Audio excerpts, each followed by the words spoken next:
Ryan Reynolds here from Mint Mobile. I don't know if you knew this, but anyone can get the same premium wireless for $15 a month plan that I've been enjoying. It's not just for celebrities. So do like I did and have one of your assistants switch you to Mint Mobile today. I'm told it's super easy to do at mintmobile.com/switch. Upfront payment of $45 for 3-month plan, equivalent to $15 per month required. Intro rate first 3 months only, then full price plan options available. Taxes and fees extra. See full terms at mintmobile.com.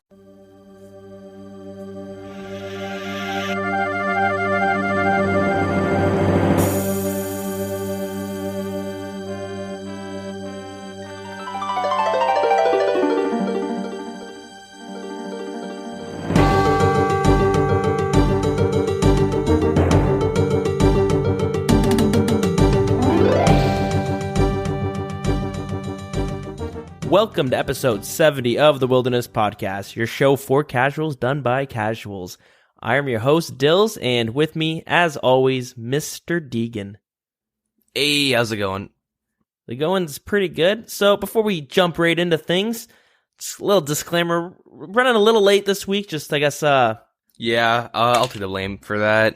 Had a pretty weird week, but, shit happens. Real life gets in the way sometimes, right? Mm-hmm. So I can understand that. But besides that, how was your week? Sorry, drinking a little thing of coffee so I don't pass out. Pretty weird, I guess. What does that mean? I don't know, it's like a lot of like random little things that I had to do, and like shit just kept getting all fucked up. But it's all been sorted. Nothing really important or interesting to go on about real life besides, I guess, upgrading my internet. Nice. So I'll be able to start streaming. Like, I probably would have gone live at least once. Hopefully more than that before this episode gets released. So that is sick. Sometimes I'll be at work and I'll get a little notification. Deagin RS has gone live, and it'll be like testing or something like that. Yeah. I was actually okay, so it was kind of weird. I guess I'll just go and talk about this for a little bit, because I was, whatever. When I first started to try to stream, before which event were we? It was when we were doing, hashtag Wild Boys, and we were, like, at Rev Caves for the first time. Oh, yeah, okay, sure, yeah, I remember that. I think it was that. Someone in the CC mentioned, like, oh, someone should stream it or record it, and I was going to, but it would cause, like, extreme FPS loss. And it was super weird because, like, RuneScape, like, I have a really good processor. I have, like, I think the third best processor you can get right now. Okay. It's pretty nice. But anyways, RuneScape is, like, very, very, like, hard on your processor, just in general. And streaming, yeah. I don't know much about computers and shit, but RuneScape I always imagined was, like, such an easy game to run on whatever machine you had. Well, like, it's not that demanding in the sense that you don't need any FPS, but like, if you're gonna stream it, because RuneScape's pretty hard on your processor, and streaming is also, it causes like huge FPS loss, or at least it did for me.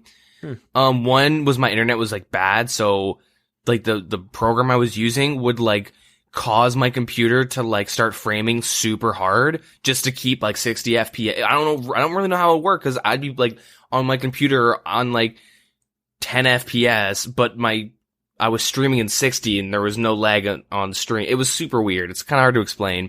Okay. If RuneScape actually ran off your graphics card, that'd be pretty good, but it's not really like well optimized.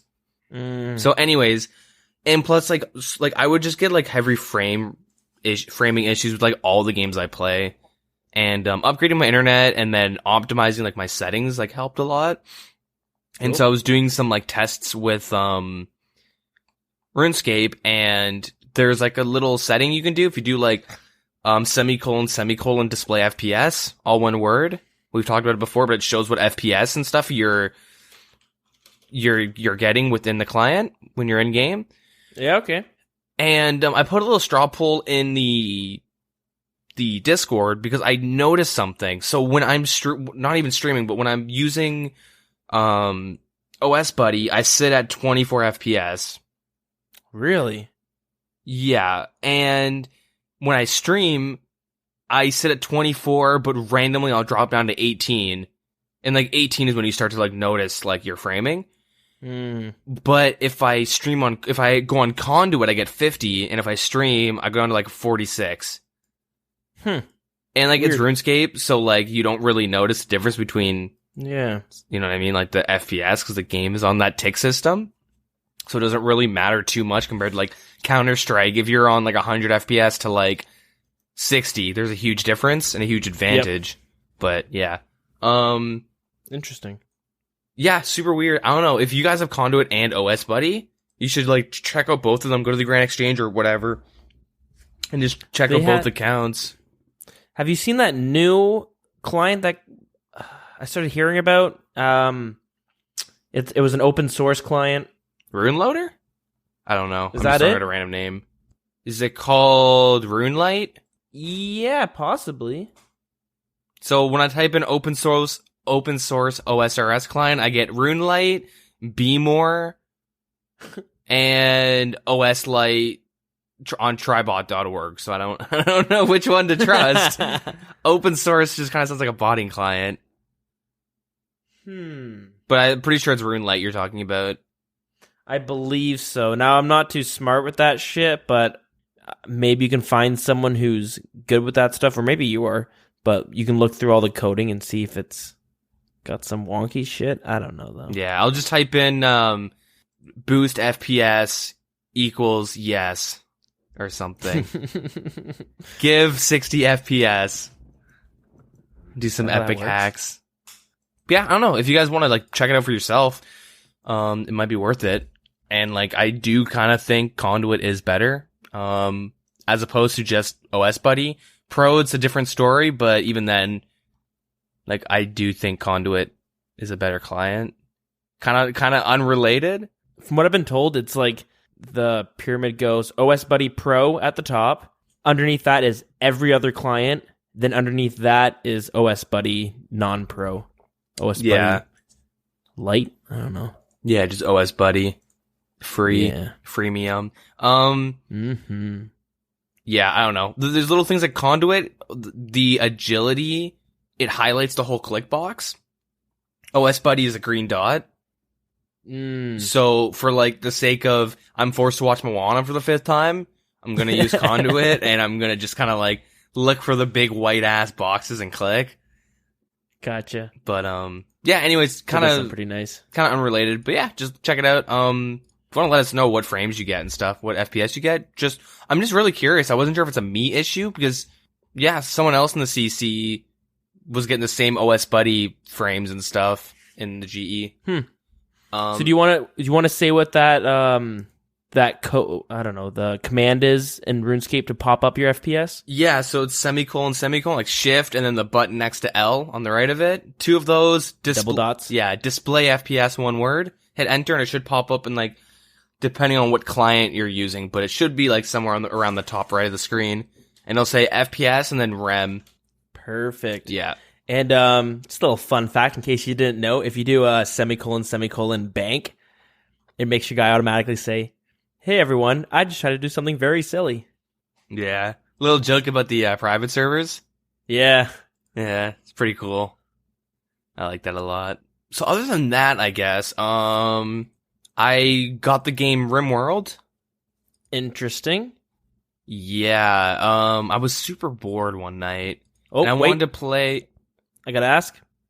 Early access? I don't think so. It's okay. It actually came out last year, November, at the end of November. It was in development for 5 years, but have you ever heard of like Dwarf Fortress?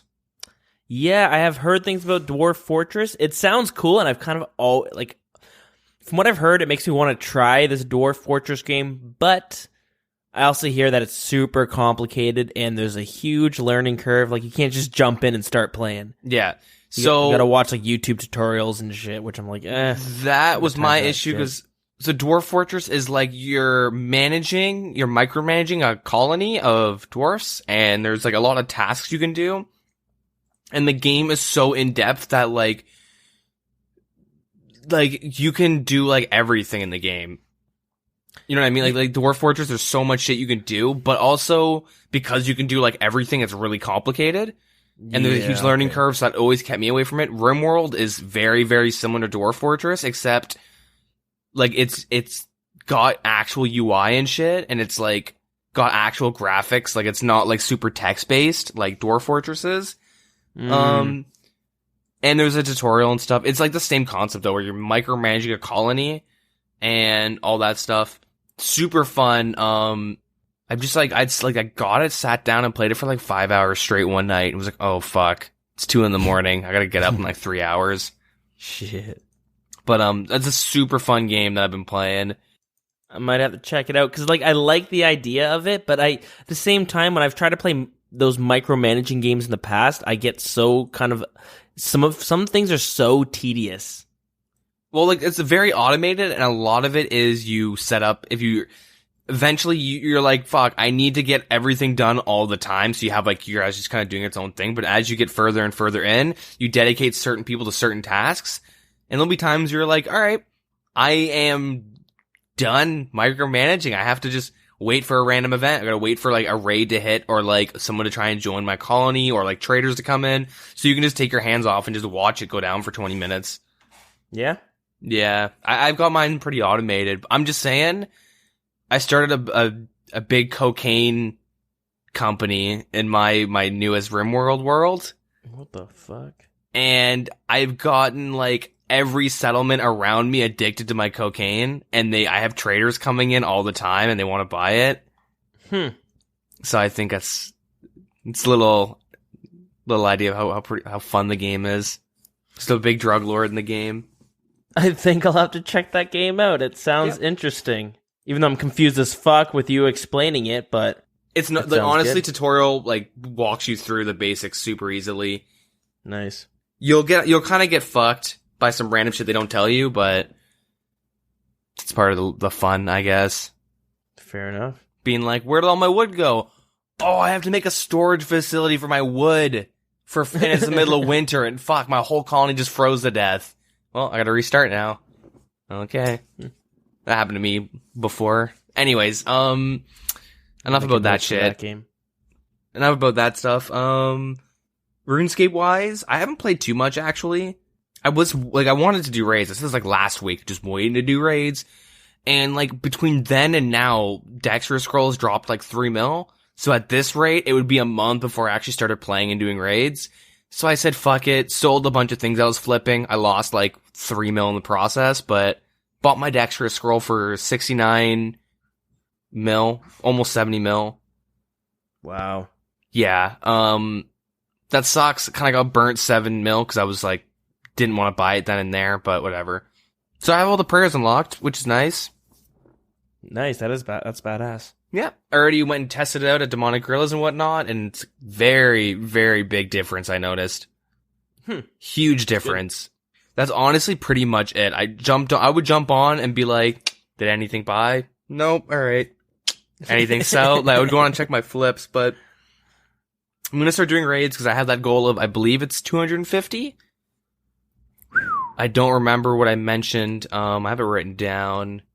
Yeah, 250 raids. I'm at 4. I have 4 raids recorded, but that was before I made this goal. So I have a long ways to go and I got to start now. Sounds pretty fun. Yeah. I was gonna say, get that twisted bow. If that would be the dream. If history is to repeat itself, I'm gonna get a twisted bow. On like kill count tomorrow. 5? Tonight. I'm gonna like not go to bed, I'll crank one out quickly. Fuck it, I'll do a solo raid, who cares? And I'll get like a twisted bow. Nice. And that's it. But sir, huge drop party. No, not at all.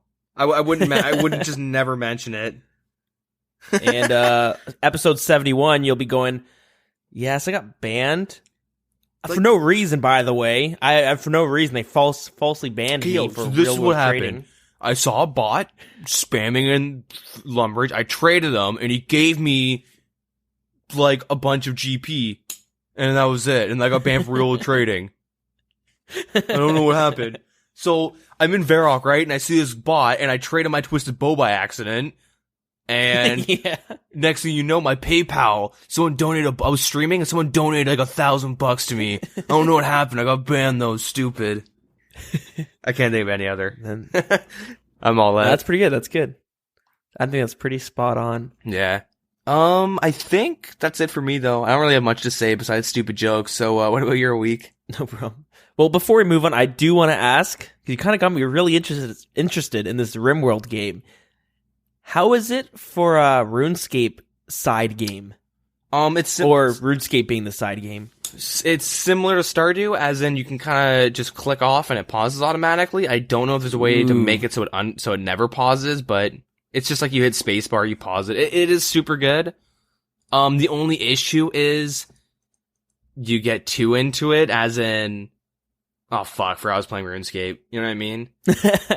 Like there's so much shit you can be doing. Like you'll sit there and like pause and be like, all right, what do I want to build next? What kind of, how am I going to structure out all my buildings?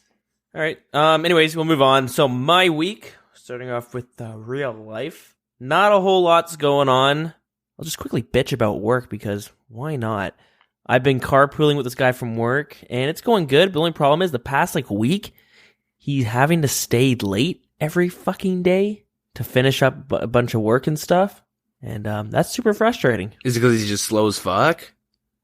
No, he's a fast worker, but it's just like you have a job that normally takes 2 people, but they leave one guy there.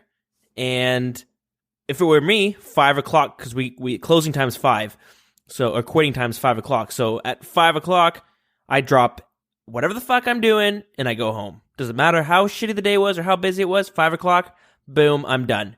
That's the deal we have. He, on the other hand, is just the type of person who likes to get the job done. He doesn't like to leave a job half done before leaving. Yuck. He takes pride in his job. Yuck. Yeah. Anyway, so that's been going on. Has me bitching and complaining as I'm waiting for him and usually helping because I just want to get the fuck out of there. And apparently saying I gotta go home and record a RuneScape podcast isn't that good of an excuse on why we need to leave at 5 o'clock. Apparently that's not important to other people out there, so just call him a soy boy. Oh, I'm going to. I'm fucking going to. Some people just gotta get their priorities straight. Yeah, for real. Moving on from that. Oh, I got a new office chair. Nice. Similar to the one that you got. Yeah. How you liking it? It's pretty good. It's funny, when I was assembling it, I know we complained about this in the podcast, but when we had talked about your putting your chair together, we mentioned how, I think, was it me? One of us dropped the Allen key and it fell inside the chair somehow and was never seen again. Yep. The exact same fucking thing happened to me. Nice. I was so pissed. Do you have a tool set though? I do have the tool set, but I was so careful of not dropping it, and I had it tilted on its side, and I was putting in the screws and stuff, and then it slipped out of my hand and fell, and I'm pretty sure I know where it fell in your chair too, but it fell in and just fucking disappeared. Yeah. And I was like, no, I was so mad. So, oddly enough, one day I got up from my chair, rolled it, and I saw it just on the ground. This is a month afterwards though. It's because I like to lay down in my chair sometimes. When I don't want to go to bed but I'm tired, I'll put on a movie and I'll lay down, and I think the process of me doing that might have gotten it out or something. I don't know. Interesting. But yeah, no, I ended up taking it apart again and finding it, and yeah, that sounds about right. So if you are looking for a chair out there, this isn't a bad chair. It's like a knockoff version of those DX racers that you see all those streamers use. It's not a bad chair. It's a little lame because it's called Pro Gamer. Yeah, so if you don't mind, you don't mind having that stitched into your head. It's Top Gamer. Mine says Top at least. Yeah, Top Gamer. Okay, I don't know if that's better or worse, but if you don't mind having that, it's better for if you want to get an office chair that's ergonomic and probably 3 times cheaper than a DX racer. Well, you get a lady over. She's like, "Yo, what are you up to? What do you do? What are you saying? I'm a shop gamer, sweetie." She's have your chair spun out, so it's pointing the bed. Yeah, she's like, "Holy shit, I'm the president of a Top Gamer. He's got 2 monitors set up on his PC. This guy goes hard." He's got 6 RuneScape clients, and they're all playing on its own? What? Yeah. Whoa, this guy's a top gamer. I love it. But yeah, I think that's about it. Wait, have you used a footrest? I tried. I wanted to ask you, not on the podcast, obviously, because that's some pretty shitty podcast content, but I have no fucking clue how to use this stupid footrest. It hurts. Dude, I think you need like counterweights. You gotta like just tie some dumbbells to the back of it, because I lean forward hard. You lean forward and it just look up the chair on Amazon. It doesn't make any sense how it's supposed. It hurts. It doesn't, unless you cross your legs, and that's where your ankles would go. Yeah.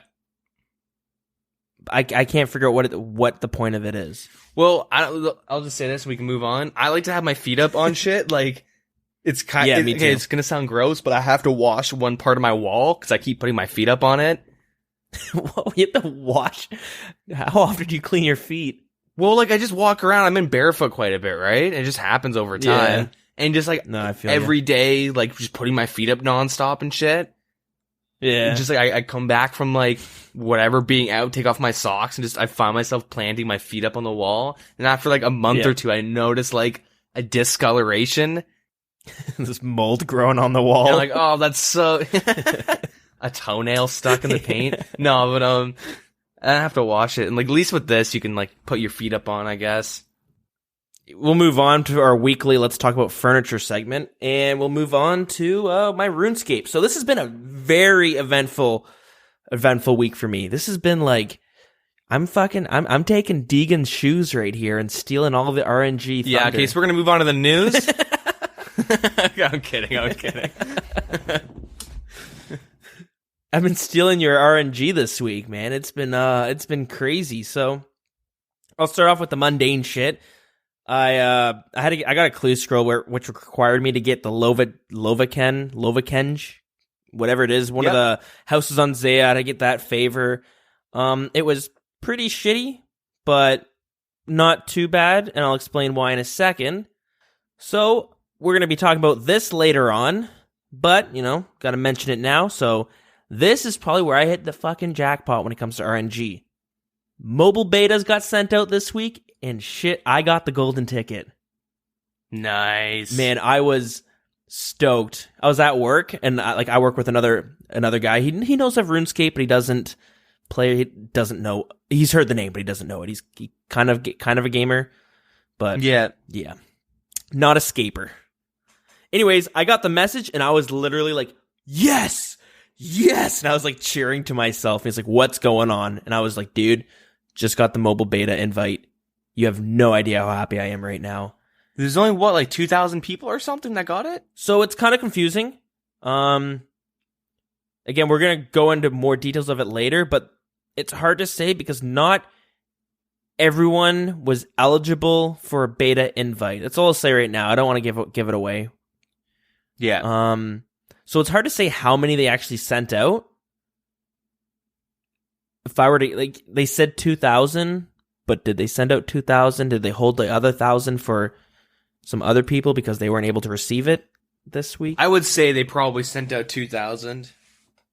Yeah, it's hard to say, but that was awesome. So that came out, and luckily, I'm at work like 12 hours a day, and mobile being able to play RuneScape on my phone is perfect because just the way my job works out, I'm able to bang off a bunch of tasks, and then I could if I get my work done early, I can basically, there's a few times where I worked my ass off all week, and then on Friday I could sit around and do almost nothing because I did my task list. So, got the mobile invite on Wednesday. I was talking to this guy because I've been training him. I'm like, we're going to fucking hustle so hard the next couple days because when Friday comes, I'm playing RuneScape all goddamn day. That's all I'm doing. And, yeah, so Friday came, they gave out the invites, the beta tests, downloaded it about 8 o'clock in the morning, and just started going. So I'll say the UI is really well done. The game, it feels like it fits mobile perfectly. Yeah? Yeah, it just feels so intuitive, and it's obviously the PC's a lot better. There's a lot of things that are going to be kind of tough to do on your phone. Like bossing and things like that, you could get good at it, but it just feels like it's going to be tough to do. Yeah. What about like spells and stuff? How is like all that stuff using jewelry, teleports, like? I don't know if this is going to answer your question, but like if you want to teleport with a glory and you have it equipped, you got to like push let's say you're using your thumbs, you push your thumb down, you got to hold it for like 2 seconds, and then it pops up a list, like the right click option. So dropping things is a pain in the ass. So you couldn't like power mine ore that well because it takes like, it's just a pain in the ass, and you like will misclick quite a bit just because, fat finger them. Using spells, it's pretty good. Nothing different with it, I should say. You know what I mean? Yeah. Some of the things I did on my phone, though, so far have been like, I did some Slayer tasks that were pretty AFKable. Oh, actually, this is fucked up. This was like one of the most intense moments I've ever had in RuneScape. This is a Jad moment right here. So I'm playing it Friday. I'm playing it all day, and it doesn't drain your battery too much. Like,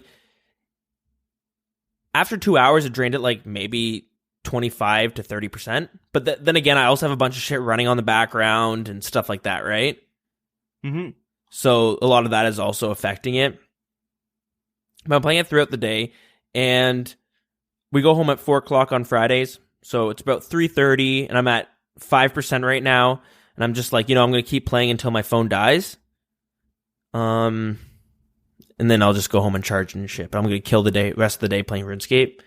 So I'm doing a Tazar task because I wasn't about to do Jad at work. I was just killing the random Tazar dudes with full Deherok with prayer on and keeping my health down to like 1. And yeah, so I'm at 5%. I accidentally misclick and hit the mage. The mage kills me. And like I'm not at 5% at this point, but when I started playing it was 5%, and I ended up dying. I had 2% battery left. I start panicking. Run back to the Tazar place to get my shit. Battery goes down to 1%. Running back trying to find my stuff, like panicking, like fuck, if my battery dies, I'm gonna lose all my shit. 'Cause I'm not gonna be able to get on for like another hour and a half. Yeah. And yeah, luckily I did find it all, but shit, like I was panicking, like I was like, I lost it all for sure because I couldn't find it. The Tazar place is kind of confusing. Yeah, it's a little bit of a maze.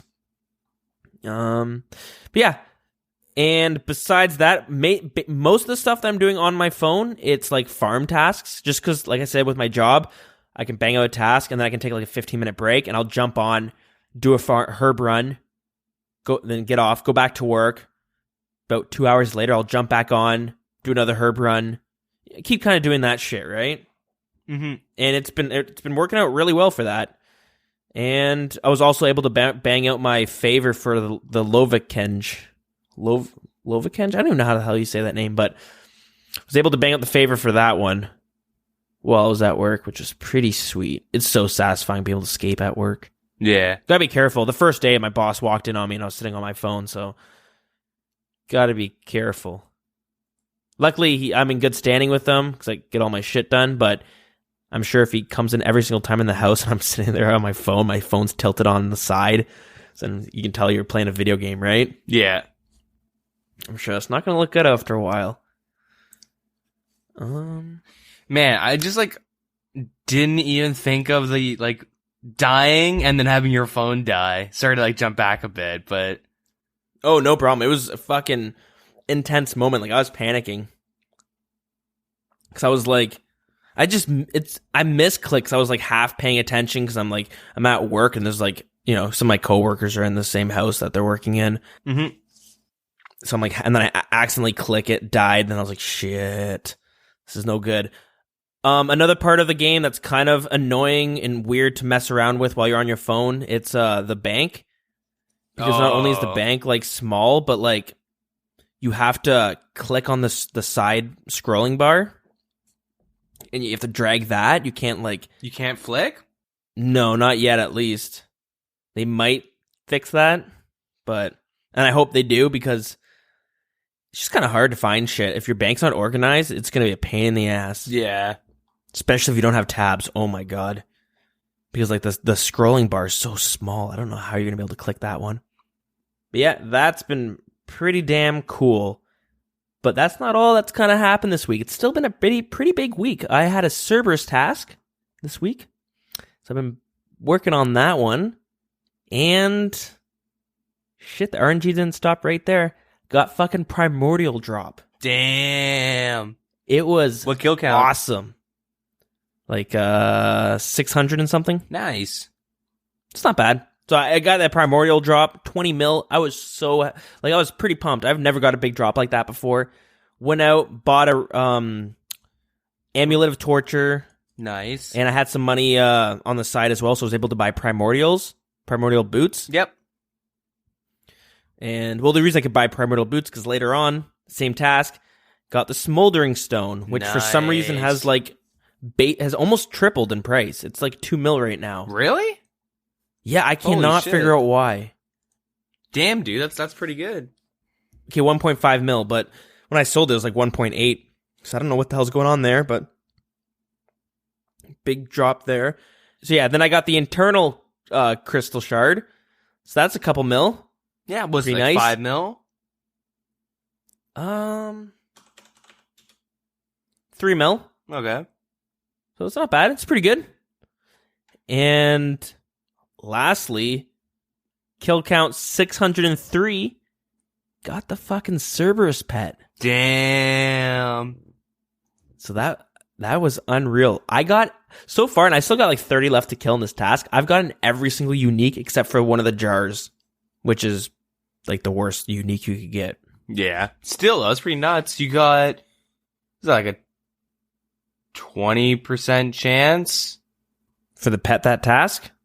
I want to say like a 20 or 30% chance to get that pet. I don't know. I'm not really that early on. Yeah, I don't know, but it was pretty good, cool. I was pumped. That's a cool little pet there. Yeah. And yeah, that's basically it. Well, I mean, I did a hard clue. Got a gilded 2-handed sword as well. It's like 1.5 mil, so that's also nice. I thought I would just drop that in there as well. So things are looking pretty good. Like, I don't know what's going on with this RNG luck this week, but shit. So, yeah. I'm pretty sure that's been my week right there for the most part. I'm sure I'm missing something, but obviously can't be too important. Shall we jump right into the news of the week? I think we should. All right. So what's the lowdown?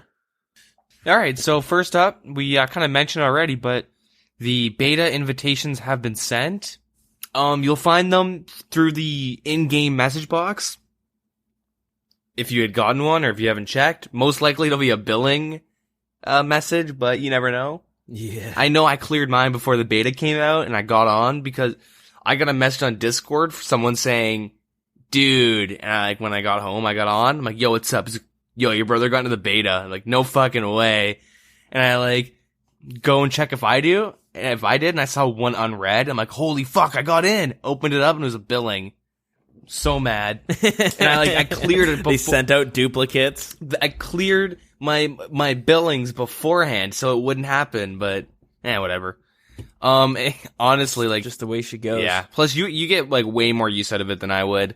I'd be taking a shit and I'll go finish my Slayer task. Oh man, it's perfect for that. A few times my girlfriend's yelling at me, "You've been in there for 45 minutes. I'm coming out, just hold on. A few more kills." Yeah. So, it's a leg number, I should say, on the toilet. Yeah. You got those red dots above your kneecaps. Yeah. From your elbows just being planted. Nice pins and needles in the feet. It's good. Yeah.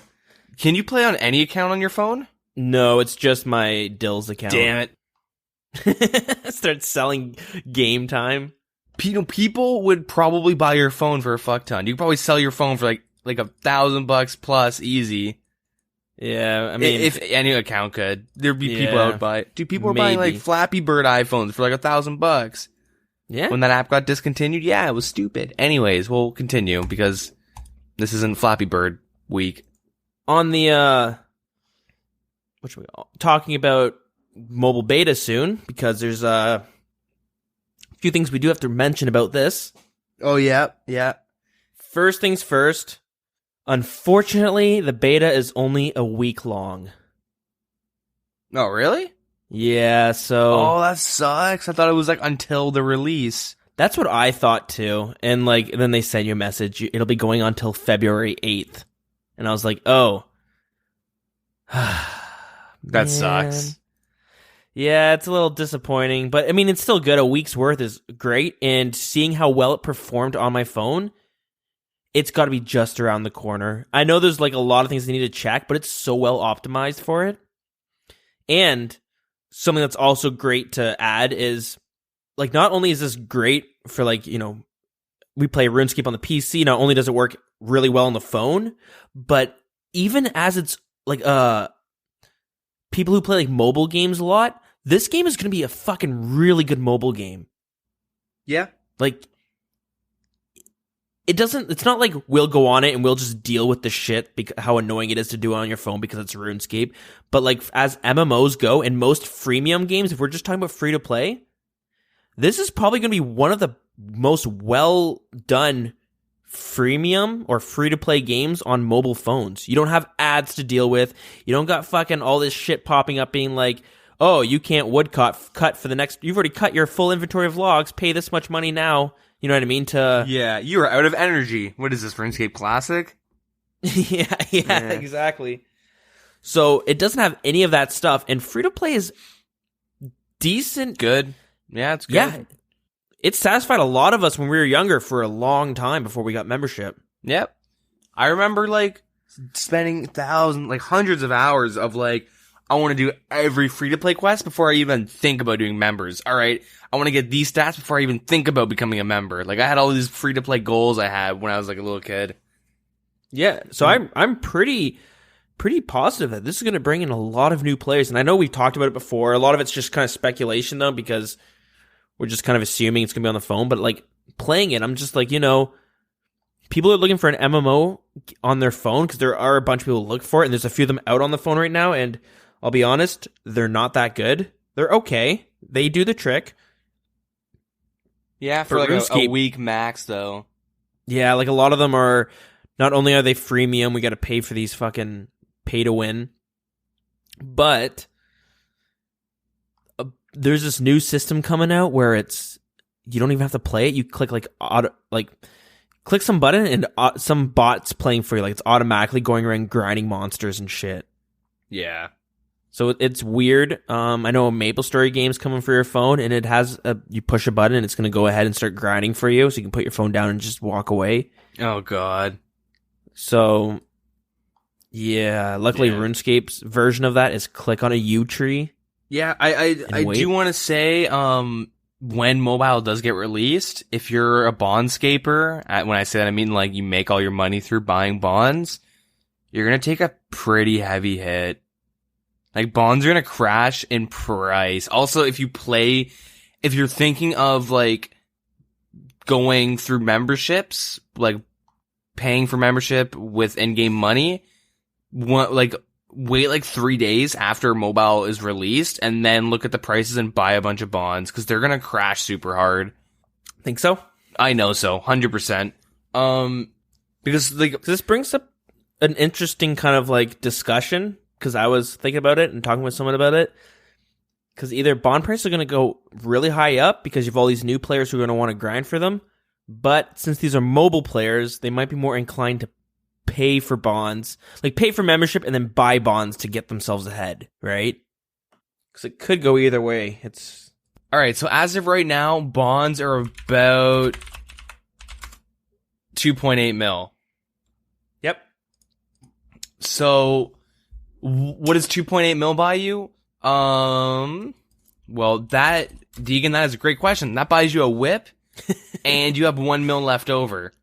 That would buy you, one bond buys you a whip, you can get dragon plate legs, a dragon chain body, and you'll have, about 400k to spare. Yeah. So, and like boots, I guess, like 200k? I don't even know how much boots are. Sure, if you're going dragon, yeah. Yeah, so like, let's say you have like 70 attack, like dude, like one bond gets you like a lot of decent gear. And like the time you save buying bonds is quite a bit. Like having to grind out your first whip, grind out your first dragon plate legs. I mean, if you want to buy chain body, I would just say get the fighter torso, but you know what I mean? Like 2.8 mil, I mean, that gets you that saves you a lot of time, and it's kind of scary because if you're a mobile player, first of all, you're like limited because of like your battery life. If we're just going just on that, you're limited on like literally if you're at a family member's house or something, or you're at home and like you're just on your phone, you have X amount of hours to play.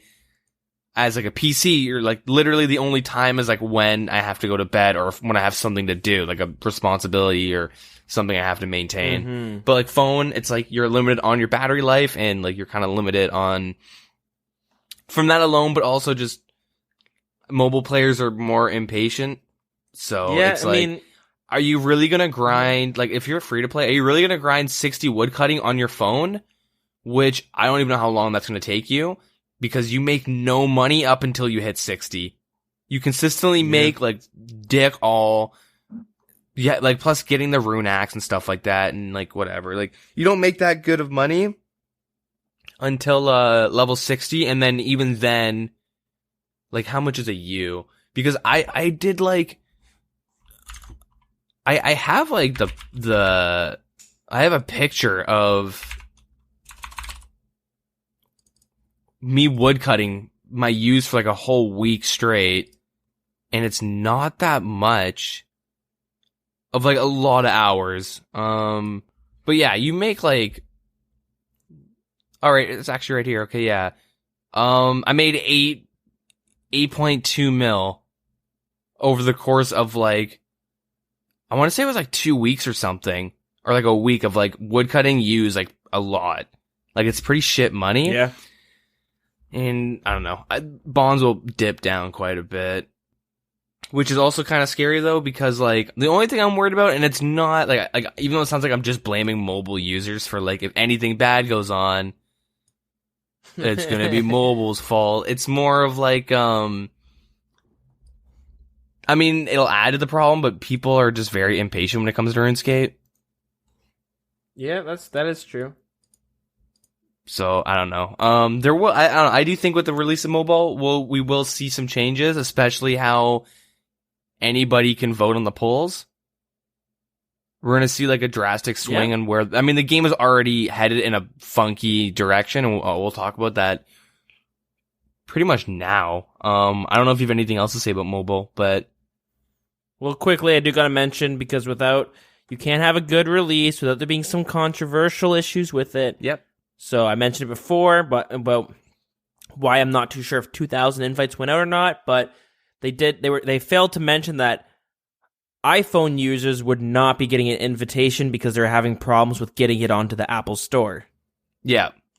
So this was only for Androids, so that's why I don't know if they're going to be giving them in a later date, like maybe a week for Androids, and then next week it's going to be for Apple, and maybe they're doing 1,000 invites each. It's hard to say, but yeah, if you're an iPhone user, you already know you didn't get the invite, but that's why. But hey, on the bright side, you might get one. Yeah, so, you know? I mean, you can't really blame Apple, because if you're coding for Apple products, like iPhones and stuff, you have to use a whole nother type of code called Swift. At least when I was learning programming and stuff, this is what I was told. Maybe it's changed, but I don't think it has. Like if you're coding on, like if JX would have to hire members that either are like able to learn Swift pretty quickly, like if they're just intelligent and good enough at programming, they can pick up Swift and like pretty easy, like code it pretty easily, or they have to hire on specific developers that are already proficient in that language. Just for iPhone, so every update they have to like do double the work, right? For Android and also iPhones. iPhones are stupid, and also Apple takes a cut of all the money. Like you have to like, it's either you have to pay to get on the Apple Store, and then they take a cut of all microtransactions, everything on the store. I don't know. They do something really weird like that, and they're like super. It's super weird how it's very different between like Apple and Google. Yeah, okay. So that could be another reason they don't want to like have to deal with it if it's just a beta. Their first one, they're probably like, it's only going to be a week. They won't have to keep going through this issue, so maybe they're trying to wait until later. Yeah. I don't blame them, honestly, from like a business standpoint. Androids are very popular. Yeah. It's more reasonable for them to get like a solid beta out for Android first. And then if there's glaring issues, you know what I mean? I think it just saves them more time and also money to do it like this. Yeah, I agree. It does make sense. So we'll keep our eye on that. But I think that's basically it for the mobile. Your mobile news. It's finally here, guys. Holy shit. Yeah. It's fucking just around the corner. What else we got? So, yeah. This is the Quality of Life Week 1, the PVM poll blog. Cool. So we're on, this poll. So like, I guess we'll just be reading out all the poll questions and we'll like talk about them. If there's anything specific you want to talk about afterwards, because there's quite a few, but we'll go through them quickly. Yeah. The schedule goes for the in-game poll goes live on the 31st of January. It closes on the 5th of February.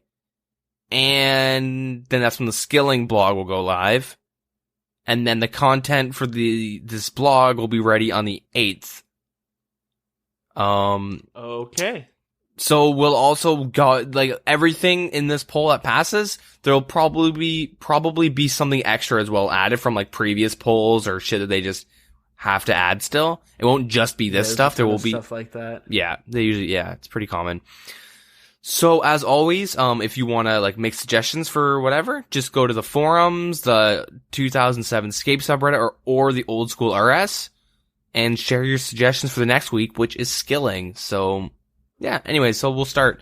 So wait, I should mention, because it is Reddit, so you need to get that traction to get a following behind you, right? Yeah.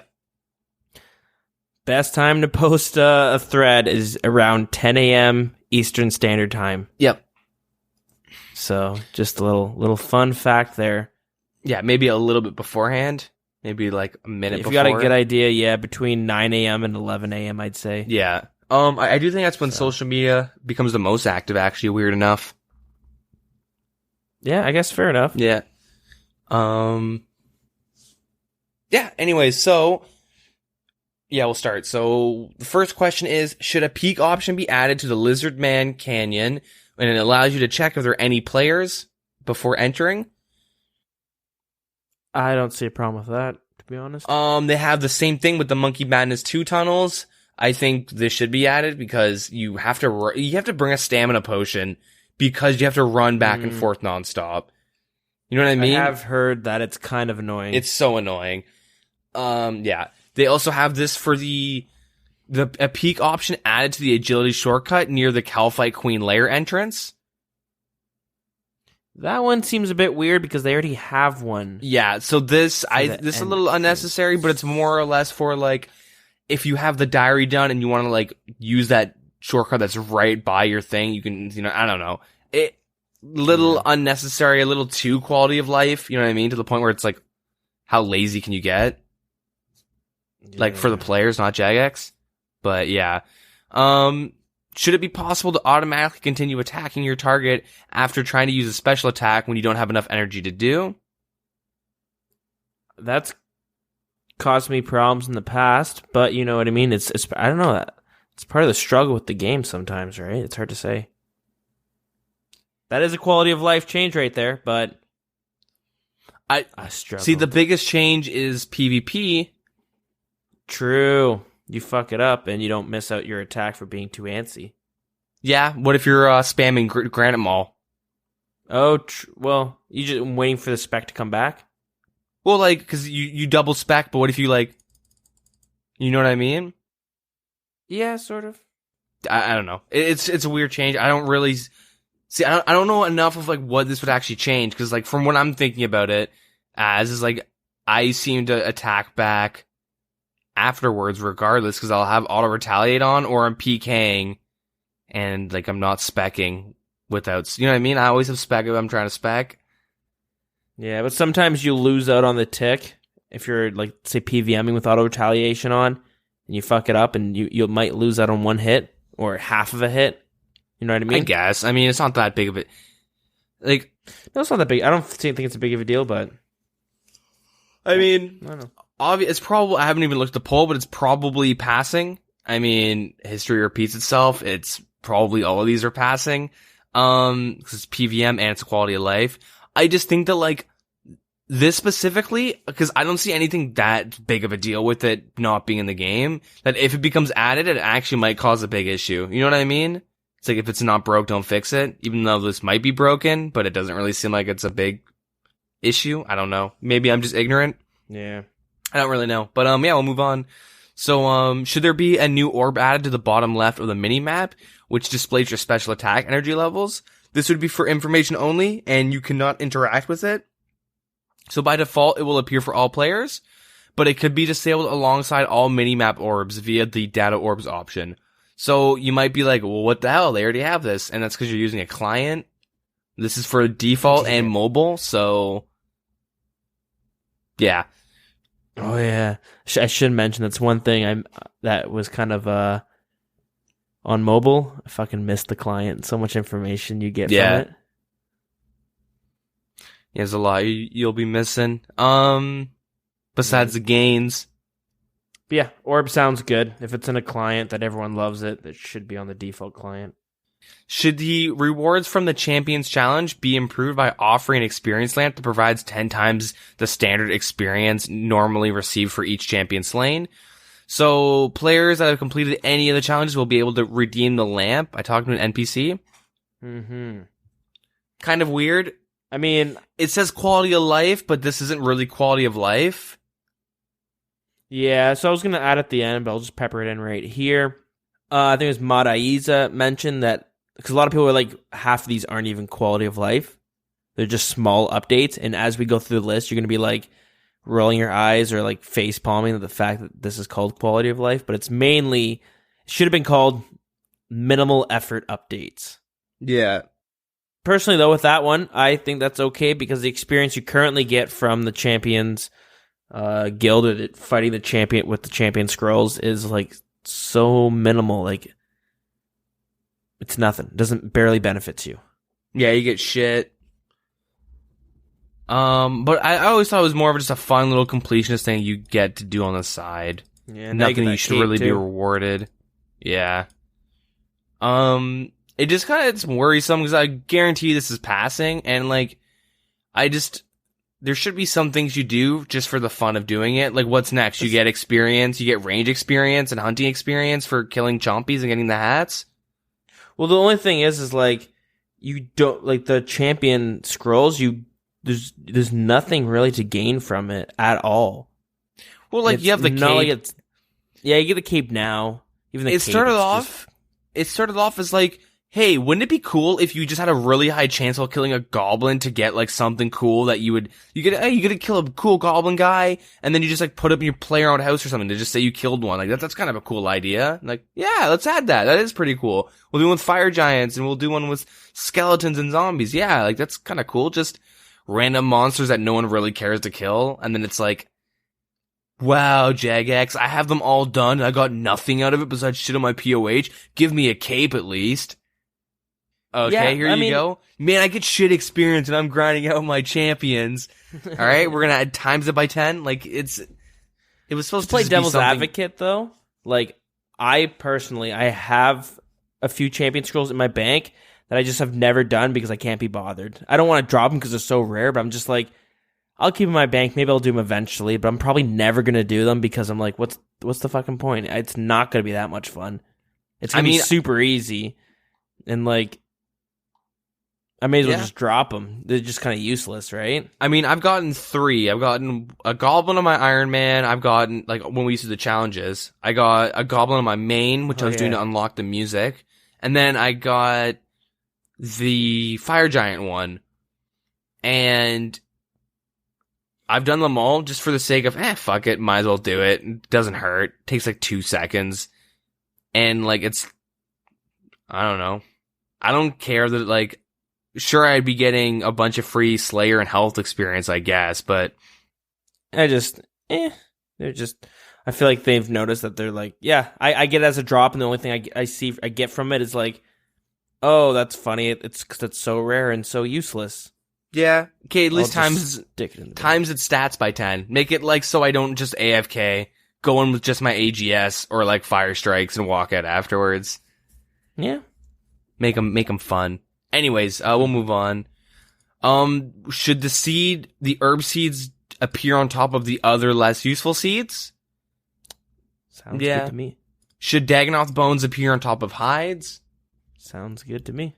Should the number of malignum, don't know why I could say that for a second. Should the number of malignum root planks required to build storage units within Xerix be reduced? The smalls would require 2, medium 4, large 6. Yeah, it's kind of a bitch. It's an awkward number to get the large ones done. Or the mediums. Just because you have to like drop food and shit. And like usually it's like you gotta like juggle some items around. Plus while you're killing them, you want to collect the like farming supplies. Like the, do you know what they currently are? To make a large? Like 8, 6, and 4 or something?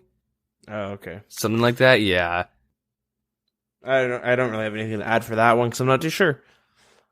Yeah, it's just like, it is kind of awkward numbers.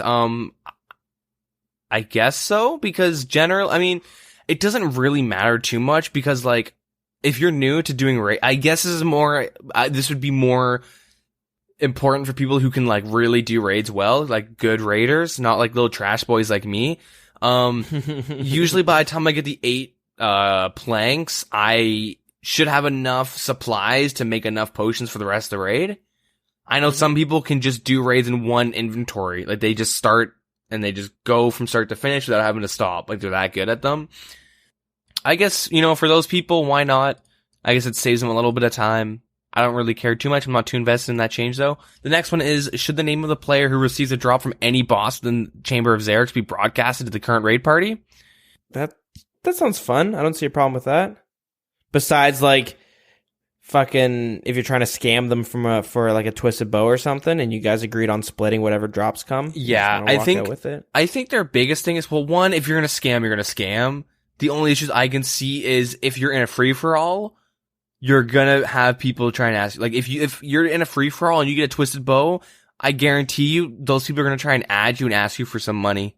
That's just how it is, bro. You got 1 bill. Just hook me up with like 30 mil, dude. It's not a big deal. Just 30 mil. Yeah. Well, when forming a party for Chambers of Xeric, in addition to current information shown in the interface, should it also display the player's current Chamber of Xeric's kill count? Seems like a good idea to me. It is pretty good, especially for free-for-alls if you're looking for experienced players, but like I said, it might make it a little more difficult for new players to get into raiding free-for-alls, because, you only have 5 kill count, dude. Get out. Mm-hmm. But, yeah. Should a Bronze Axe spawn be added to the Ice Demon in Chambers of Xeric? I do think so. Because if you forget your axe, sometimes you have to run really far to go kill the fucking little dudes to get an axe. I think that's pretty nice. It makes it more consistent. But generally you will bring a dragon axe. You should at least bring a dragon axe when you're doing raids, because of, if you get a Mutadial room, you want a dragon axe. But yeah. Should the number of rune dragons assigned to Slayer tasks be increased from 15 to 25 to 30 to 60 when the rune extension perk is unlocked? Sounds good to me, to be honest. I don't know. Yeah, I have never done them, so I don't really know. Should we add experience drop indicators for those with 200 mil XP in stats? This will not provide any further experience, but will allow players to see how much experience they would have gained if they were able to receive more. It doesn't, nope. Absolutely not. Seriously, that's where I draw the line. If you're PKing post 200 mil in experience, that you're wasting your time. Get out of my server, buddy. Not my RuneScape. Yeah. I'm only gonna say yes if you can add this experience to other things. What do you mean? You get a lamp that just collects your overflow of experience. So like, you can get the rune crafting up finally from level 1 after you have not 200 mil experience and everything else. Yeah, exactly. Make cooking the fastest experience per hour for rune crafting. Yeah. Dude, that's a great That's idea. what I want in my game. You should submit that as a suggestion, as a scroll that allows you to do that. That will be dropped from Revenants. Yeah, it'll be a toggleable option. Yep. I can't think of any other memes. But yeah, where there is an existing item retrieval service that requires payment, such as Torfin, should it be possible for the money to be taken directly from your bank if you don't have any inventory? Yes. I want to say no, because you know how many times, and it's kind of hilarious, that I've ran to fucking Torfin, and I gotta go all the way back because I forgot 100k, grab all my shit, go all the way back to the bank to fucking get a full load of food again, go all the way back to Torfin to fight the boss. It's great. Yeah, I don't know. It's just kind of a pain in the ass, and I don't know why you can destroy your items, but you can't automatically bank them. Yeah. Which is stupid, because generally if you die, you're gonna have to run there, collect your shit, and just teleport back, rebank, and like, I don't know why they'd add a destroy button instead of a bank button, but maybe that'll be like the next quality of life update next year. They'll change that around. Fair enough. Yeah. Should Leave be willing to upgrade your uncharged Trident of the Season Swamp, giving you a new upgraded version that can hold 20k charges in total? She would charge 10 tentacles for this service, and the upgraded version would be tradable when uncharged. If I'm going to be honest, that is quite the sink, eh? Yeah. If I'm going to be honest, it seems like, it seems like Jagex got memed into this suggestion. Yep. Yeah, whatever. From what I've heard, though, there were people who were looking to merch these, that them saved up. Yep. A lot of people had them merched. So there I was talking to one dude who had like 80 bought.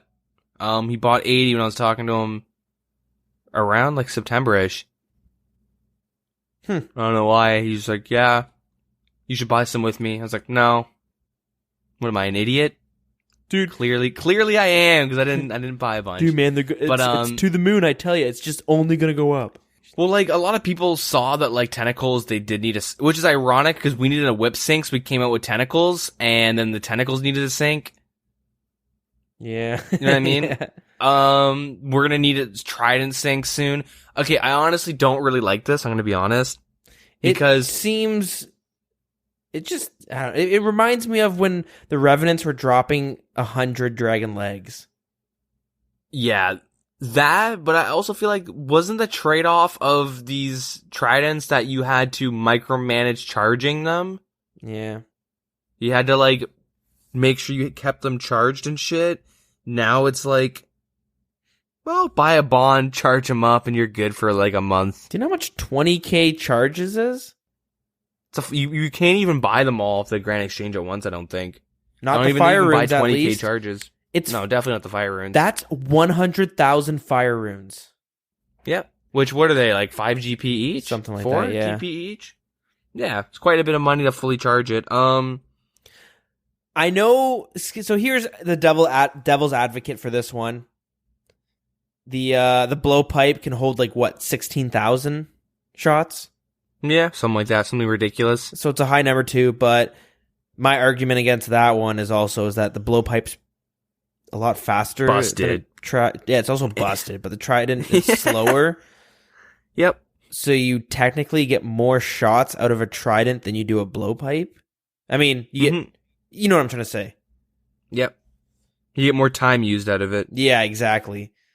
So, I mean, I guess kind of whatever, but here's my theory. When this passes, because it's going to pass, I don't even have to look at the polls, and I know it's going to pass, though. Or I just knew. You're going to watch Berserker rings, Warrior rings go down in price even more. Why? Oh, because people are going to camp. Yeah, when I was camping them, I camped like 300 or 400 kills, and I would stop because I ran out of shots. Yeah, that's a lot of it. Yeah, I find myself having to... And but there's a lot of little instances like that where you, like well, not really lava dragons. That's a very, very bad example.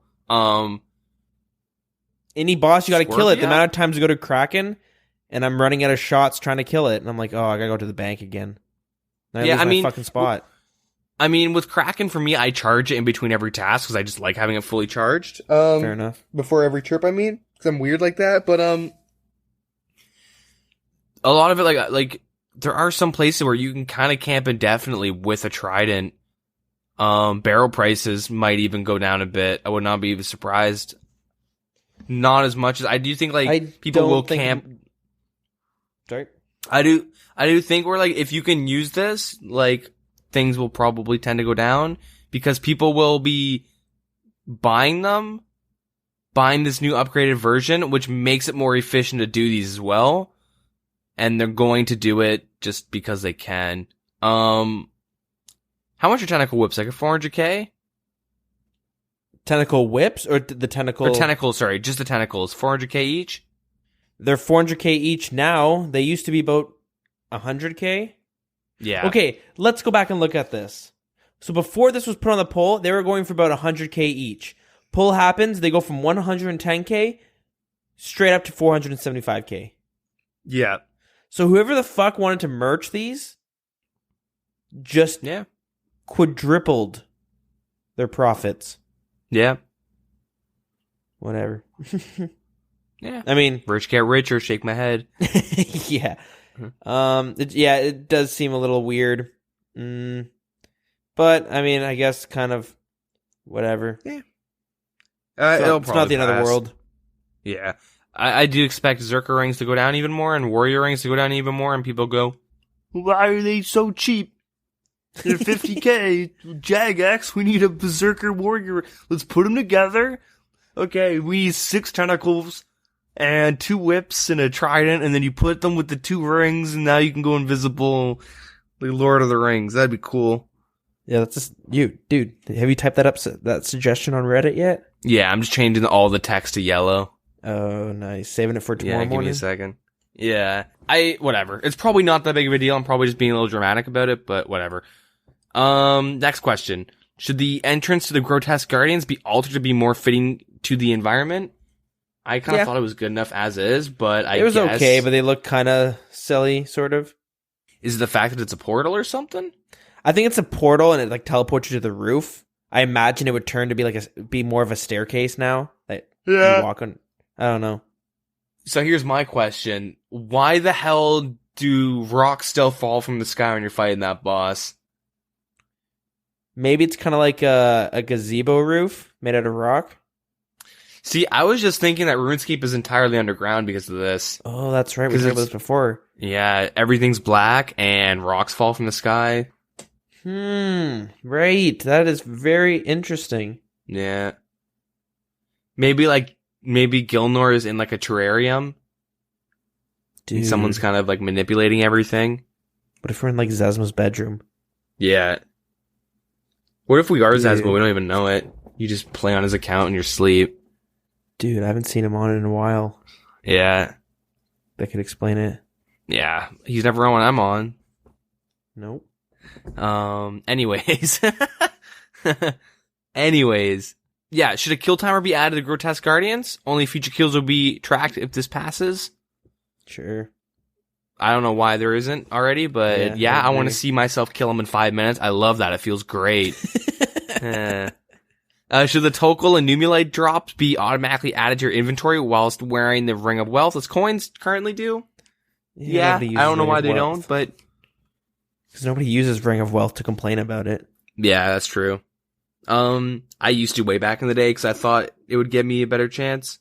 I used to grind Tazars trying to get the Dragon Spear. What? Because I heard through the grapevine that they had the best chance to drop Dragon Spears. So I grinded them for like a month straight. Didn't get anything, not even an obby piece. I got nothing from them.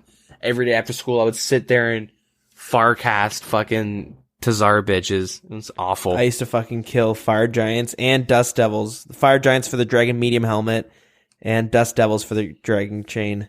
Yeah, the old days. Should a counter be added when burning chewed bones on a pirate ship? This will only track new bones burnt. Honestly, I have no fucking clue. I don't even know what the hell that is. So you can get these bones from killing. I believe you can get them. So when you're in the ancient caverns, which is where the mythical dragons are, up by the barbarian outpost area where the barbarian training is. You can go in there, kill the mythical dragons, and there's a chance of dropping these like mangled bones or something like that, or chewed bones. Or you can search skeletons to get them, and you bring those bones. You build a pyre with some logs. You put the bones in this little boat thingy. Set the whole thing on fire. You get some experience for doing that. It's actually not decent experience per hour, but decent experience per experience drop, I guess. I don't know if there's a chance or if they do every single time, but there's a spirit that spawns, and you can kill the spirit.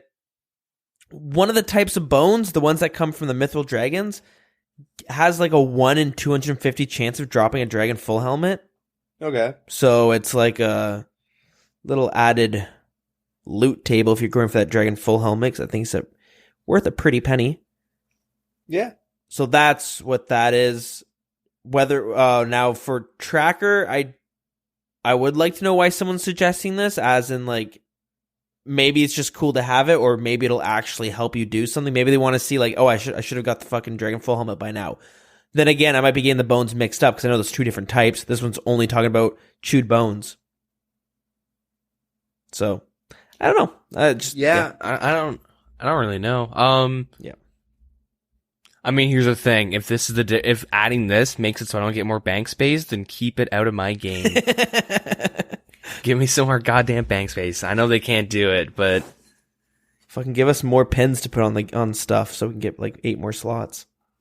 Yeah, just take out like Zalra and Vorkath holding your items. Just delete the items so I can get like 5 more bank slots. I don't mean to go on a tangent, but I fucking totally feel you there. As I'm getting higher level and I'm getting these like new items and shit, I gotta keep just getting rid of shit in my bank that I'm like, I kind of want to keep. Yeah, my melee tab is like pretty hefty now of shit that I just can't get rid of. Yeah. I mean, I could, but it's like half my bank super fucking organized and nice, and the other half is like gear that I really need. Anyways. Yeah, and like sure, it's a full set of iron and you're level 120, but like if you ever want to start splashing, you want to blend right in with that stuff. So you got to kind of. But you also have that full set of black because, like, you know, black armor. You want to splash in style. Yeah, exactly. And then you got the white armor, so you can kind of counter it. Fall around Emily is Pro and other female streamers and protect them from all the evil men. Yeah, exactly. And then that's what I do. Mithril when you want to cosplay as Lord of the Rings. Yep. Adamant when you're cosplaying as a dragon. Yeah. And then you got Rune because we're playing RuneScape. So, got to pay respect. Yeah, exactly. Anyways, we'll continue though. Because this question, I got some gross things to say. Should the Crystal Halberd deal full damage against Corp Beast? Currently, all other Halberds deal full damage. Nope. Nope. Almost feel like other Halberds shouldn't deal full damage. Is Agreed. That done on purpose? I think it's part of the lore where spears and halberds deal full damage, everything else does half damage, minus the Ruby E-Bolt spec, because it's a spec that just does percentage of their max health, and even if it did half damage, it would still do 100 for the first quite like little bit. I don't think I don't even want to know if this is passing because it's going to piss me off because it's probably yes. So if this does pass, it changes the meta for Iron Men on how they kill Corp Beast. We've talked about it, how you sit there for 20 minutes specking it with every type of weapon. You spec it with the Dragon Warhammer 4 times or something, to a BGS, to a Arclight, and then you just go in and actually kill it. Yep. But now you would lower its defenses to pretty much 0, and then go in and halberd spec it until you hit good numbers, and then you finish it off. Now, is the Crystal Halberd really that much better than a Dragon Halberd? Dude, it hits hard. I know it hits pretty hard, but is it that much more? And also, are the specs the exact same? Because the Crystal Halberd gives you less accuracy while doing more damage. A lot more damage, though. Yeah. Now, does the Dragon Halberd give you less accuracy? I'm not too sure. I don't know. I've never really used the Halberd spec. I will find out for you. I know I have hit well into the hundreds with the Crystal Halberd spec, though. Yeah, I mean, it is very strong. I'm pretty happy I got it. I bring it almost anywhere. I don't need anywhere that the monster takes up 2 tiles, and I don't need my my Saradomin God Sword. Yeah. And even which case, I'm trying to decide, do I want to deal more damage or I want to be able to sustain myself longer in there? Yeah. It's nasty strong. So the main issue is corporeal free-for-alls. Right now, there's already, every time I go, people go and crash all the time. Okay. And so if you're joining a free-for-all CC or something, you're gonna go free-for-all, it's like, you're not allowed to bring Melee Void. You're not, like, you're not, like, they don't, at least the ones I go to, or the one I usually show up for, is you're not allowed to bring Void, and you're not allowed to bring, Ruby Bolt's E. Because what happens is people come in and they cheese the fuck out of it. You have Void, you'll see some guy come in with full Melee Void, and, like, Declaw spec, or not Declaw spec, sorry, Ruby Bolt's E spec. I don't know why I said Declaw. But, like, you'll come in with full Void or some shit, you'll take it, Melee Void, you can just get stupid hits. You get stupid fucking hits with it. Like, cause you get more max damage, right? Yeah. You're not as accurate, but because there's 20, 30 people there, you probably get 1 or 2 hits in general. And, the whole thing is they're gonna keep it more even. So, like, generally you'll see people wearing, like, the Penance Fighter helmet. And, like set gear, right? Full bandos and shit like that. Like, things that aren't, like, cheesy, I guess, just expensive. Yeah. That makes sense? Like, yeah, if there's 30 people and you're getting 2 hits in, you don't want someone to be stealing it with 1 lucky spec because you hit 100. Like, that's probably going to be yours. If you're in, like, you know, your first hit's 100. Like, and same thing with anyways, what would happen is people would just come with the full Melee Void and they just spec them with the Crystal Halberd and steal the kill. Or if they miss, they tell you out and redo it again. You don't even need to be in full Void, though. You could just come in and just spec tally over and over and over again. True. I think it's really stupid if they were to change it. Yeah.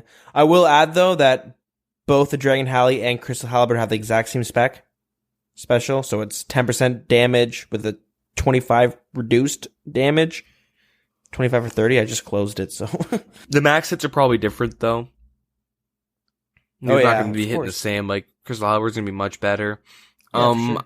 I don't see people specking with the Dragon Halley at these, but I don't know. I think it's... I watched some live streams, and I was watching, and they'll have a Dragon Halberd on them.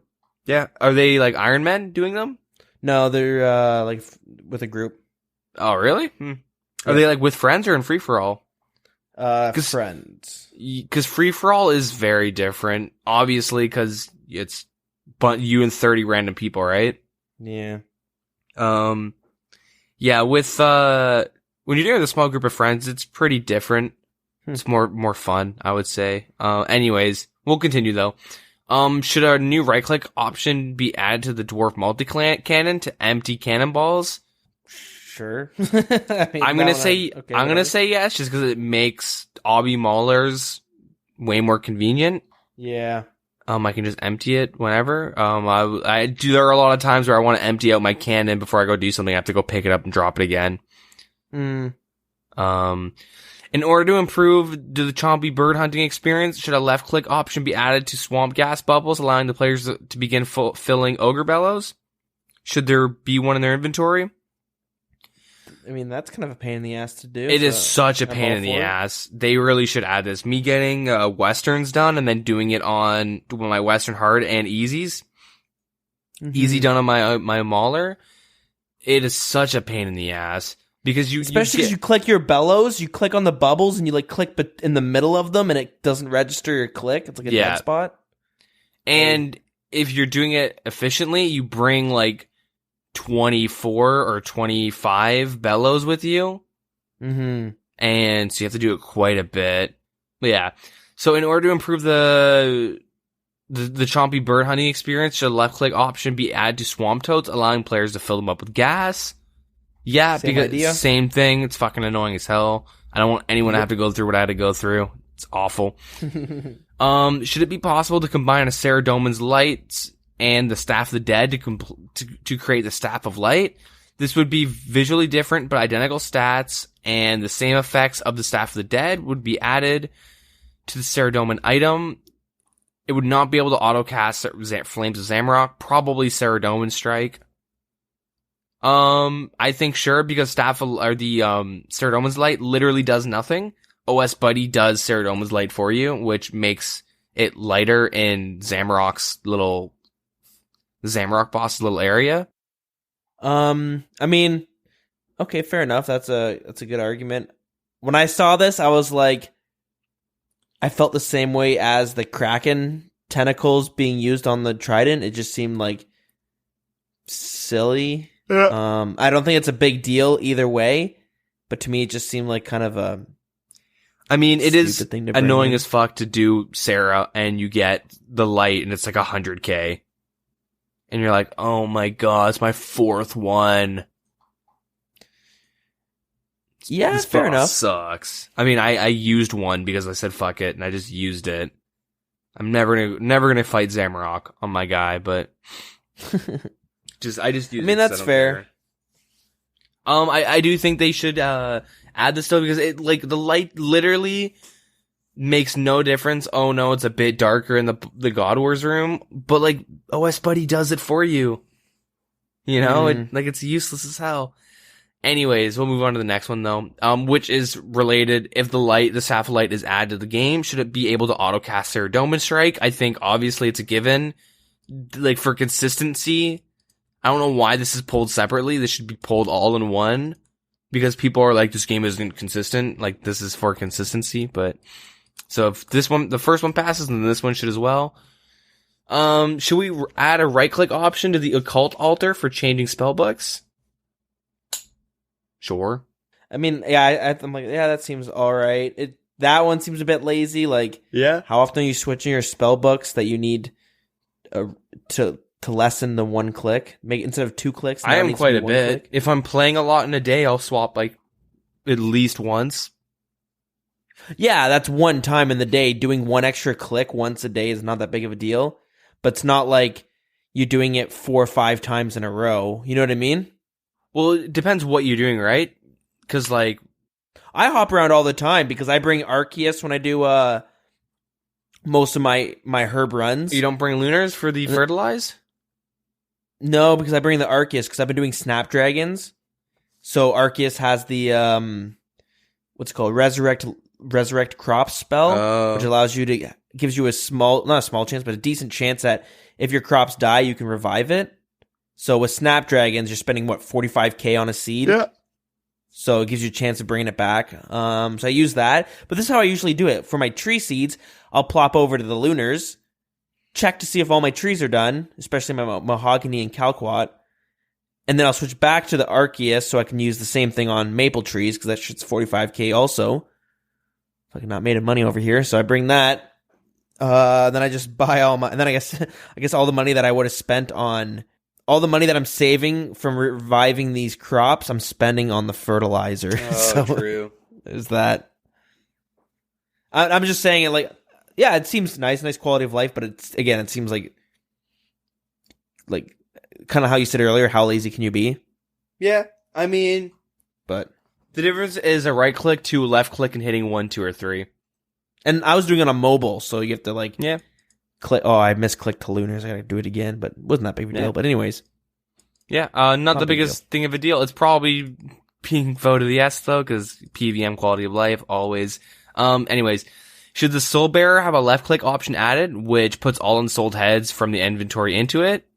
So I guess it kind of acts as like a bank for it. I guess so. I don't know. Don't really know what the Soul Bearer is. Every time I did animate shit, I just use the spell. You know what I mean? I bring an inventory of shit and use the spell and then kill the shit. Maybe it's to save from you having to run all the way to the bank to get more heads. You could just do a couple loads of them. Maybe. Load them into the Soul Bearer. Maybe, I guess. guess. You just stay there with your runes and take them out. Sure, but then again, this does benefit the Ultimate Iron Man. Yep, that is actually really true too. And you know what I said? Fuck them. So we're voting no on that. It's irrelevant to me, so... Only if it destroys one random thing in your inventory. Randomly. Yeah. Brings your one of your random skills down 1 level. Or brings your defense up by 1 level, from 1 to 2. Only if it's 1. Yeah. Or if it's 45, brings it up to 46. should the pet Dark Core drop from the corporeal beast have a transmog option added, allowing you to turn it into a miniature version of the corporeal beast? Sure.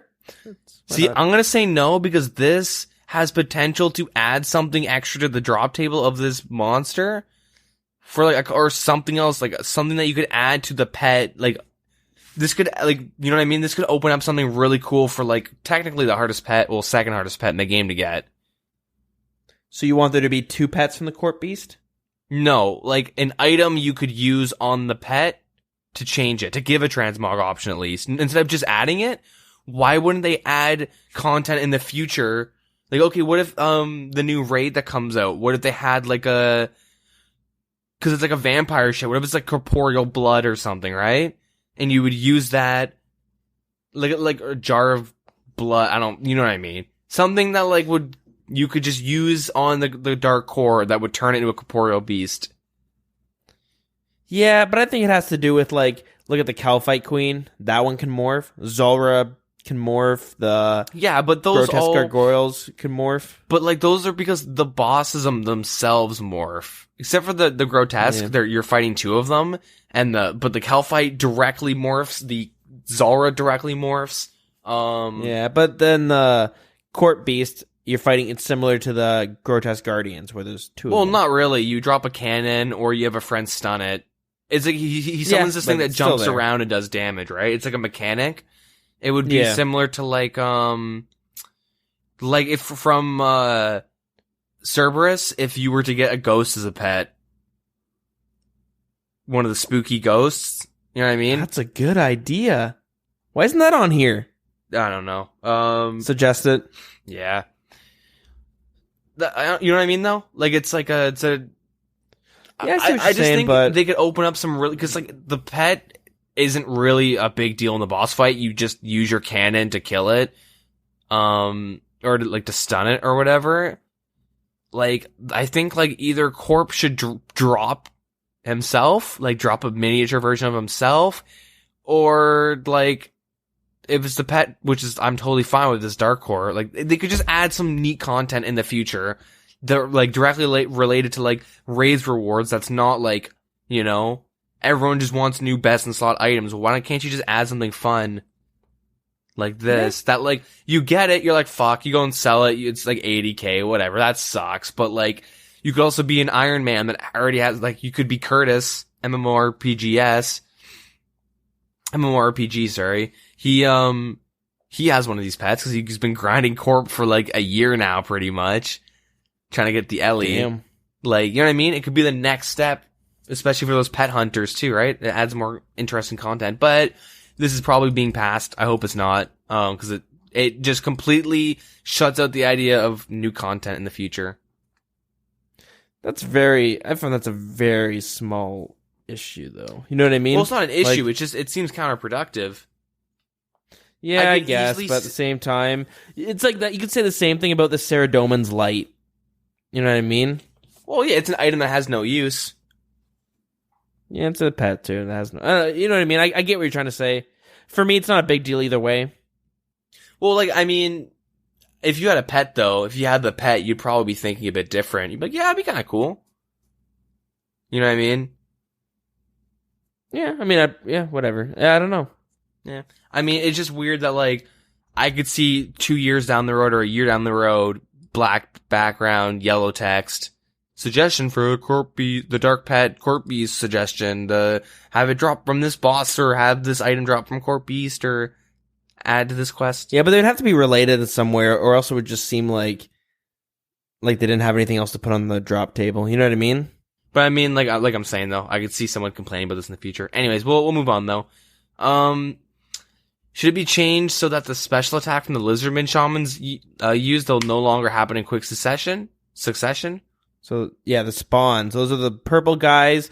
They kind of show up. There's like 4 of them, I think, that spawn. 3 or 4. They follow you around for like 4 seconds, and they blow up. And if you're in like a, 3x3 square around them, they'll do a fair bit of damage, and that can chunk you quite a bit after a while. Which I think they should keep, because if they happen in quick succession, like, you're not positioning properly. Like, that's how you die to them, right? Like, yeah, if you're not paying attention, it usually goes like one will go boom, the next one boom, like one tick after another at that point.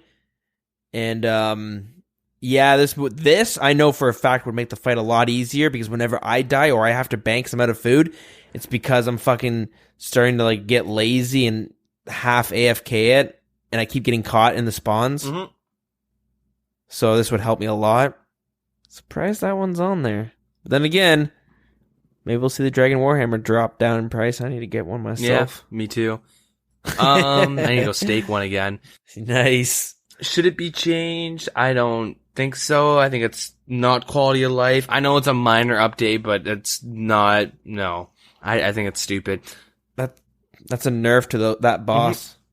Should it be changed to the knockback special attack that Callisto uses no longer happen in quick succession?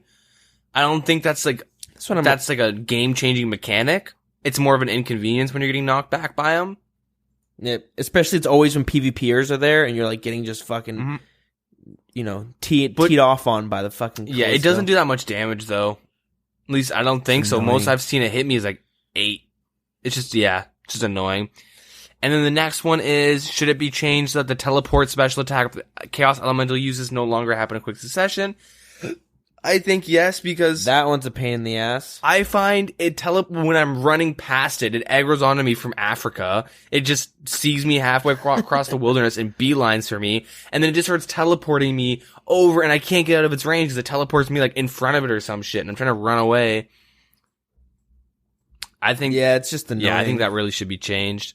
It caused me to, instead of using the blowpipe, which is everybody's favorite weapon in this game, and you use it against every single monster you can, it caused me not to use that and to use the crystal bow instead because of the ranged, which is it's disgusting. Nobody should ever have to use any other thing except for the blowpipe. Yep. But since I keep getting teleported away, I bring out something that has a little bit long range. So I definitely think they should nerf it and bring back that blowpipe, baby. Yeah. Should it be changed so that the teleport special oh wait, I just read that, sorry.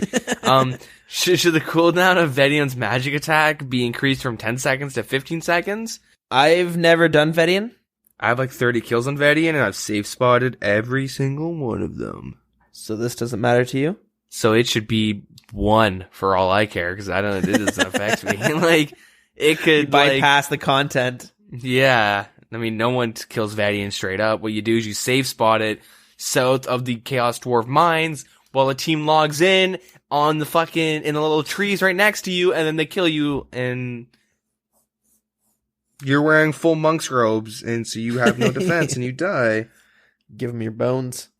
Yeah, I mean, I killed an Iron Man like 4 times in one day, who's the same Iron Man. You're the guy spawning in on the trees.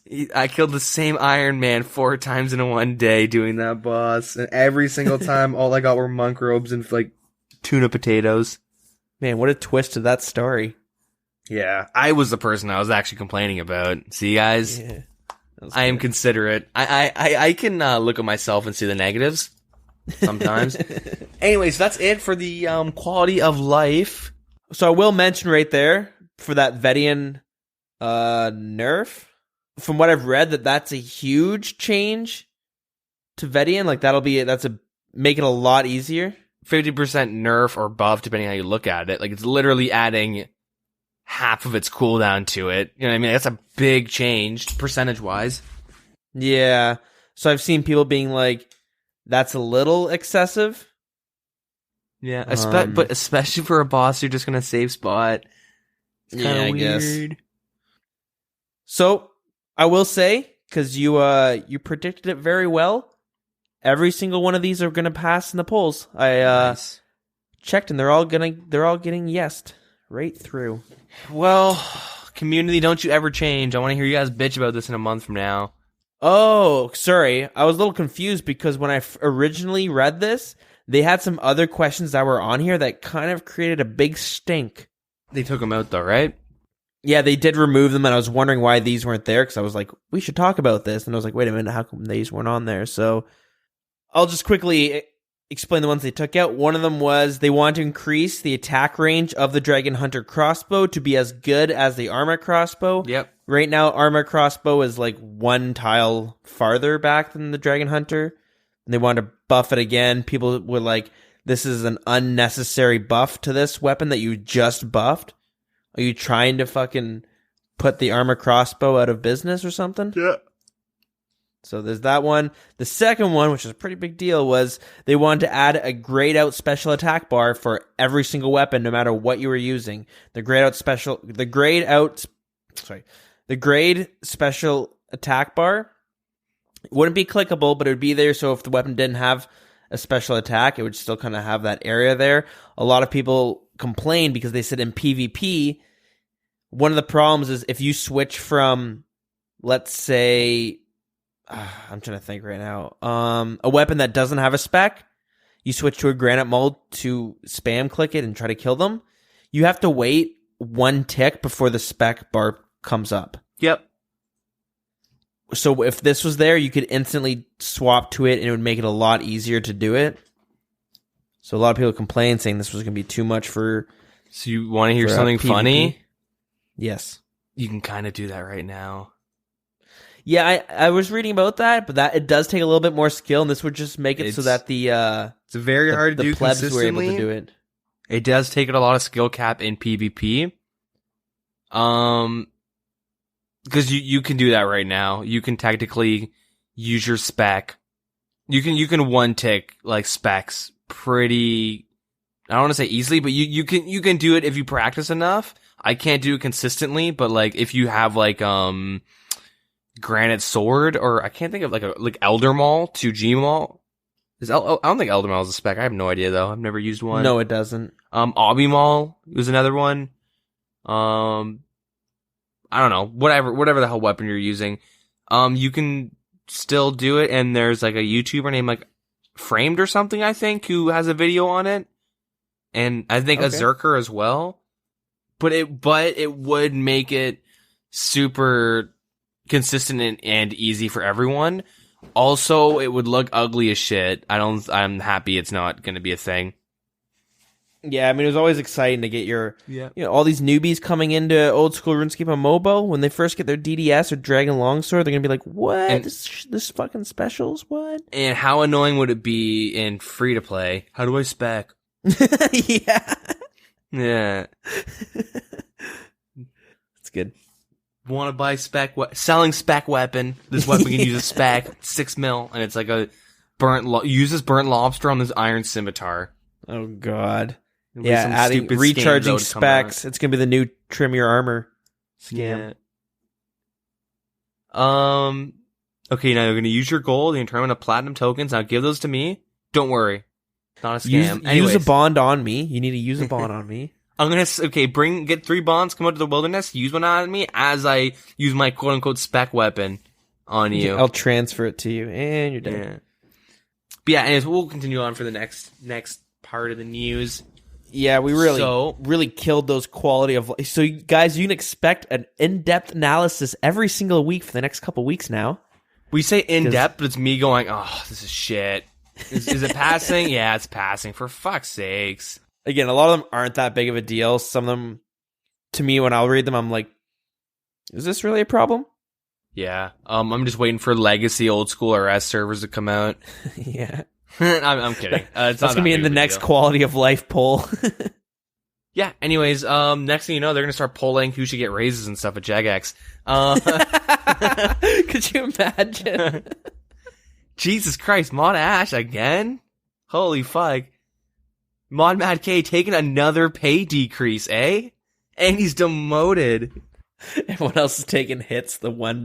Oh geez, that's good for team morale. Yeah. Hey man, it promotes the members to be more memey within the community, to be oh geez, and have flexible arms. Anyways, if you've been keeping up with the recent news posts, you'll notice that we said in the Wilderness Rejuvenation rework that they'd be releasing along with the update.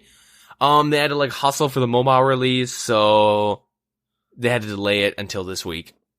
They said that, they'll strive to deliver on their promises, but, they've been working hard.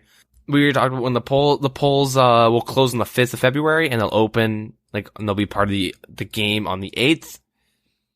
Anyway, so week 2 will be skilling, 3 will be PvP, and 4 will be mini games and other. So shit they forgot to do pretty much in week 4. Okay, so skilling. All right. PvP. I'm sorry. I'm going to laugh if they all fail. Like, across the board, they all just get no's. Well, like, okay. There's no reason for that to happen unless you get some ridiculous shit, but yeah. I'm just saying the whole meme of, like, PvM versus PvP. Popular opinion, Jagex has no idea what PvP means to people, and they don't know how to fix it or balance it. They don't understand the difference between, like, the vocal minority and the majority. They don't understand, like, the thought process, like, the differences of, like, what each of them want. Shit, at one point, people wanted loot never drops again in PvP if you spend a bunch of money. You'll never drop loot if you get the loot keys. Like, we almost had this almost passed, where if you killed someone, their loot wouldn't drop. You would just get it in the form of a bank key. Right. And even that one it had its pros and cons, but I mean, it would have taken a lot away from the wilderness. Like, again, on the weekend, I don't know why we're talking about this right now, but we're going to, but on the weekend, I had to go do a clue scroll in the wilderness, and I walked by and I saw a stack of food, and like somebody got killed, and I was like, oh fuck. Yeah. Like, I gotta tread carefully. Yep. And also I went and looted a bunch of the black D-hide because now I got some armor. Yep. It's kind of cool. Maybe his spade. Now you got 2, you can dual wield some spades. But like, it was sick. Instantly banked him. But I don't know. I'll just say this quickly and we can like move on if you want to like the update and whatnot. Like that almost passed. Like in most games and most people, if they're saying let's go with the majority of votes, that like would have passed. Yeah. And like that is such a gross thing to think. Like even if like I don't know. They just don't really know what they're doing when it comes to PvP updates. And the community is like very selfish when it comes to, they don't want it to be better. They want it to be like better for them, not the community. Anyways, they just want something. At this point, people are so desperate for PvP updates, they'll take anything. Yeah. Even if it's like not good for PvP. Well, we got Rev Caves. Worst thing to happen to the wilderness, and could be worse, but yeah. Yeah, we could have like a private server room that drops like noted armor pieces, maybe in like stacks of 100. That's like, it's really rare though. Maybe some like emblems that are like really weirdly colored, and you can kind of or like borrowed or reused assets that are just colored white and like a weird greenish color. Yeah, and they cast some PvP spells on you. Yeah. That, Anyways, we'll talk about the update. So, leather shields. Yeah, I don't know if people have actually used them yet, but yeah. Go leather shields. They're not top tier. They are affordable to fill an equipment gap for mid-level players. Cool. So, crafting the shield offers the same amount of crafting experience per equivalent hide using all other methods. So, crafting 1 black D-hide chaps is 2 leather, thread, and needle, and you get 172 experience. Crafting a black leather D-hide shield. Let's say chaps the first time. I think so. Yeah, chaps and shields, it's like the same thing, except with chaps you have to get 2 redwood logs and 15 rune nails, and this grants 172 crafting experience. You do lose money if you have these materials from scratch. You can sell the materials for more money than what these actually are. It just, it's an equipment filler. The shields do take twice as long to craft. People worry that you'd be getting more XP per hour, but yeah, because of how fast you can make, or whether how fast you can make them, since you're using. Actually, I don't even know if that makes sense. But anyways, it takes double the time to make them compared to. I do like this because we'll finish this and we'll talk about it. So, fletching the wooden base of the shield grants the same amount as fletching a full bow of the same level. So, a yew longbow unstrung is 1 log, 75 experience. Stringing it is 75 experience. Making the shield is 2 logs, and you get 150. No additional hour. It's still, Yeah, that's what I'm talking about. It takes double the time. Yeah. Sorry, not the other part. So, oh, yeah. I do like this because it doesn't offer any overpowered methods. It doesn't offer overpowered money-making methods. It is just something there for mid-level players. If they want one, they can go get it. You're not forced to drop like a couple mil on a Book of Law or the Zamrock book. Oh yeah. So there's a good alternative. Yeah, tournament worlds have been added. Those are always fun to do. I was doing it on the weekend with some guys from our CC. Yeah. That was some great fun. Did some melee fights. I actually tried me and another guy from our CC. I know I just said that. Getting a little loopy apparently, but we did some tri-breeding. Holy fuck, is that hard? Like, oh god. Yeah. I go cross-eyed just trying to figure out what to look at. I would suggest starting off with like Darhawk with a Whip Defender into like Mystic and Barrage. Oh, we went like the full mile with fucking Ancestral, Arma, some melee armor. You know what I mean? Swapping around, and I'm switching her prayers and shit, and I'm constantly running out of prayer because I wasn't looking. And it's fun. I definitely want to get good at that. So if you and a friend are tri-breeding, you want to piss them off as a joke, bring Zamrock Flames. Oh, because that lowers the magic. And you lower their magic, and they go like, "What the fuck can I barrage you?" And you just want to be a dick. It's kind of fun to do that. Why don't people do that in tri-brids? Pardon? Why don't people do that for tri-brid fights? Because like freezing is very important. It stops them from being able to melee you. Fair enough. Yeah. Snares. Yeah, but then you're wasting like 3 more slots for a spell that you also have to cast that like you swap. Yeah, it's not good. Maybe now Intelliblock. Yeah. There goes half your inventory to like runes. Yeah. You get like AGS spec once and you just tele out and say out. Yeah. Sorry, I only had 1 brew. I'm out. 1 brew, 1 shark, 1 carabomb. Yeah. You can get spec once and you definitely won't die, but can't really last in a fight. It's a glass cannon build, dude. You can also bring a magic cape and you can swap to like barrages and stuff, maybe some vengeances. Yeah, so fuck all food and just bring a vengeance and shit. Bring an alt account that can just heal you the whole time. He'll be your food. Anyways, in other news, when contacting Lantis with the contact NPC lunar spell, he now refers the gender of the player correctly. Ooh, good. Progressive Jagex, Yeah. Good for you. Yeah, did you see the riots happening in Falador? You serious? No, I'm just making that up. I believed you too. The Ring of Wealth 4 can no longer be used to build an ornate jewelry box. The fully charged 5 version has always been accepted, and now will be the only version accepted. This has been confusing because they're misleading. They have multiple tooltips saying different things. By the way, they might have fixed them though with this. I don't really know. They just say, this change has been avoided as for confusing players. No shit, because you say that. Anyways, Jagex, you fucked up. Anyways, they had it so like depending if you're looking at the construction skill tab or looking at the pool when you click it and go to build, or not the pool, the box, it would show 2 different charges. You know what I mean? Like it would say you have to have different wells. I don't know. It was just. One was wrong, one was right, and I actually go look into it, which one was right, and it's whatever one you can buy off the GE. Doesn't matter. Interesting. Yeah, whatever. That is it for the updates. Cool. That's some fun stuff there. Alright, what do we got next, though? What else we got to talk about? A few things here. First things first, start off a little light. Have you seen... actually, you posted this, so you definitely saw them. I'll just bring it up for you. But we talked last week about the Saradomin Warrior and the Guthix Tree Ent. And so, yeah, you posted this in our little show notes section. The new Zamrock Demon looks badass. What do you think?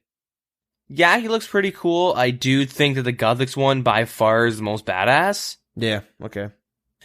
My only thing is that the Guthix one, it's like that Ent thingy that I was going on about like last week. Mm-hmm. I just like it because it's so like different, and like the artist, forget what his name is, probably Ghost. Clearly went out of like I'm gonna try making something cool. You know what I mean? Instead of like Zamrock Demon. Okay, I'm gonna make a demon. Greater Well, yeah, demon? I feel like the Check. Zamorak one, you can't really. What else could you really do unless it was some like wizard thingy? But the demon looks Yeah. fucking sick. It's It does look kind of really hard to cool. talk about, but it's cool. It looks like an updated version of like. You remember when they updated lesser demons and greater demons to what they are now? It's like if you did that again. It kind of he reminds me of the Taurus demon in Dark Souls, I believe. I believe that's what his name is. Dark Souls 1. Am I right on this? I Oh have no fuck idea. yeah, I'm the best. Yeah, buddy. I believe it's called yeah. He kind of reminds me of the Tauros demons with wings. No weapon though. Like this head though with the horns and shit. Okay. Anyways, yeah. So hopefully It anyone looks- out there listening, you're Googling as we're talking Yeah. to compare. Yeah. He looks like this guy in this video game. Yeah, pretty neat. Yeah. Anyways, yeah, really cool though. Definitely On better the- than the Gothics one. on the topic of Dark Souls, have you seen the Raids 2 armor designs? I have now, looking at the show notes. They look fucking sick. So it's kind of hard to talk about, but it has this like Bloodborne look to it. Have you ever played Bloodborne? It's like Dark Souls, but it's in like I don't know, what timeline would you say this is it is? Well, the melee one is Renaissance-esque. I don't really know for the other two. Really cool though. They look great. And it shows the melee one, which looks like a tank build. He's holding this like giant flail, which looks fucking nasty. Yeah. So I hope the stats that come along with these are tuned enough so they're not too overpowered, or they're willing to work with it. Because, man, straight up, these look really cool. I would love to see these armors in the game. Yeah, so from what I remember, it said outside of the game, they'll be as good as Barrows. Inside the raid, outside of the raid, it'll be as good as Barrows. Inside, it'll be the best in slot. I'm kind of hoping they like change like the melee to like bandos and stuff, because I would love to wear that walking around. It looks great. Yeah. And I did see someone mention, though, for the range set, it'd be cool to see almost like a Plague Doctor mask. Which, Yeah. The Plague Doctor mask is like, it gives you a beak. You look like kind of like a bird beak, and you probably recognized it. You probably know what I'm talking about. But anyways, we'll post this in the Wilderness Podcast channel on Discord for you to see. So it's not just us talking about pictures that you guys have no fucking clue what we're talking about. But anyways, Yeah. Up next, check we're it gonna out. describe a Van Gogh painting. It's part of our new segment. So I can't figure out why we got no downloads this week, but I don't know. Talked about RimWorld. Talked about Van Gogh for like an hour. Like we hit all the high points of our RuneScape based podcast. yeah. Oh, geez. That's good. Okay, but anyways, yeah, check it out in that channel because they look fucking sick. That being said, lastly that I saw mentioned, and I believe you are the one who had talked about this at some point in the podcast. Maybe it was when you were getting into raids. But it's a little bit of drama going on within the RuneScape community. Sorry, I should say within a community that's inside the RuneScape community. So, yeah, there's a Discord server. There's like a little clan almost like called We Do Raids, where they help people along learning raids to do raids themselves. Unfortunately, the subreddit and the CC and the Discord, I believe, all got shut down this week by the main leader of it. Yep. Or at least the guy that started it. Are you familiar with this drama? So I left the Discord on my own a while ago. Any reason? Well, mainly because one day I had only done like 2 raids at this point, but I was trying to look for someone to like help teach me, because you can get people to help teach you. And I was like, hey, anybody want to help teach me to do a raid? Like we just do a duo or something. We don't have to finish it, just like, maybe explain some bosses and shit. And I had one person say yeah, and then he wanted my loot. So I said no. And then no one ever responded, so I eventually left. But from what I was trying to find, because they were super secretive as to why. But the only thing I could find is that, like, why it shut down was, like, over a crying cat emote. Yeah, so this is being able to pick through it, this is what I kind of came up with. I apologize if I'm messing up the story at all, but this is what my investigation came up with. So the leader of this channel, this group, or at least the guy who started it and owned it all, wasn't as big of a raid leader like within it itself. Like he started and stuff like that, but he wasn't really participating in teaching people and stuff like that. And he just kind of owned it. And a bunch of the other people, let's say the High Council, the people who were training these new raiders and taking newbies along on raids and stuff like that, they kind of had different ideas for the group itself, and they wanted him to hand over a bunch of the ownership so that they could have more control of it, which kind of got the ball rolling. And then somewhere down the line, people started doing an emote of a crying cat to kind of mock him, and that caused him to get upset and delete everything. Yep. So he just got a big nuke. But they're bringing it up, getting it back up and running without this unknown leader of it. Well, not unknown, but I'm just not going to name him. And yeah, so things kind of starting to roll again. Yeah. I mean, it's RuneScape. I guess kind of expect that. Somebody freaking out over not having all the power. People mock him. He freaks out and just burns everything down. Yeah. Guess that's it for all the news. Yeah, so that's about it. I guess we'll quickly move on to the lore.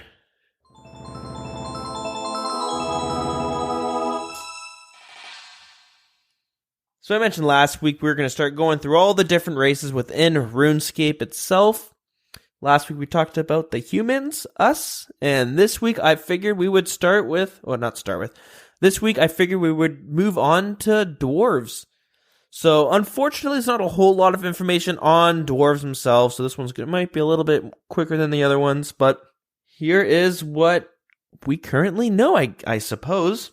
So, description of the dwarves. The dwarves are a race characterized by their short stature and love mining and beer. Most of them live underground. The main dwarven city is Keldagrim, which was found and built in the Third Age. Keldagrim is run by several different mining companies. There's a total of 8 of them, which all work together to kind of rule Keldagrim. There is one mining company that stands out in particular, and this one is the Red Axe. It is one of the largest and arguably the most influential of the mining companies. The Red Axe Mining Company had done different experiments on dwarves, and in doing so, they created a new grouping of dwarves, which are found in the wilderness called the Chaos Dwarves. These dwarves are followers of Zamorak, and the reason they were made, I guess you would say, is the Red Axe's attempt in conquering all of Keldagrim. And there is also a more unknown but ancient clan of dwarves. These dwarves are called the Imkando dwarfs. They are believed to have once inhabited Ice Mountain, but after various barbarian invasions, they were scattered throughout Asgarnia. They are very well known for their masterful smithing skill, and to this date, most people have only encountered one of these types of dwarves. This dwarf is Thurgo. We all know Thurgo. You encounter him during the Knight's Sword. So some origins of the Imkando dwarves. They existed during the God Wars, and during that time, a Majoret, gone by the name of Zemorgals, had asked them for aid in creating the Shield of Arav, one of the most powerful artifacts.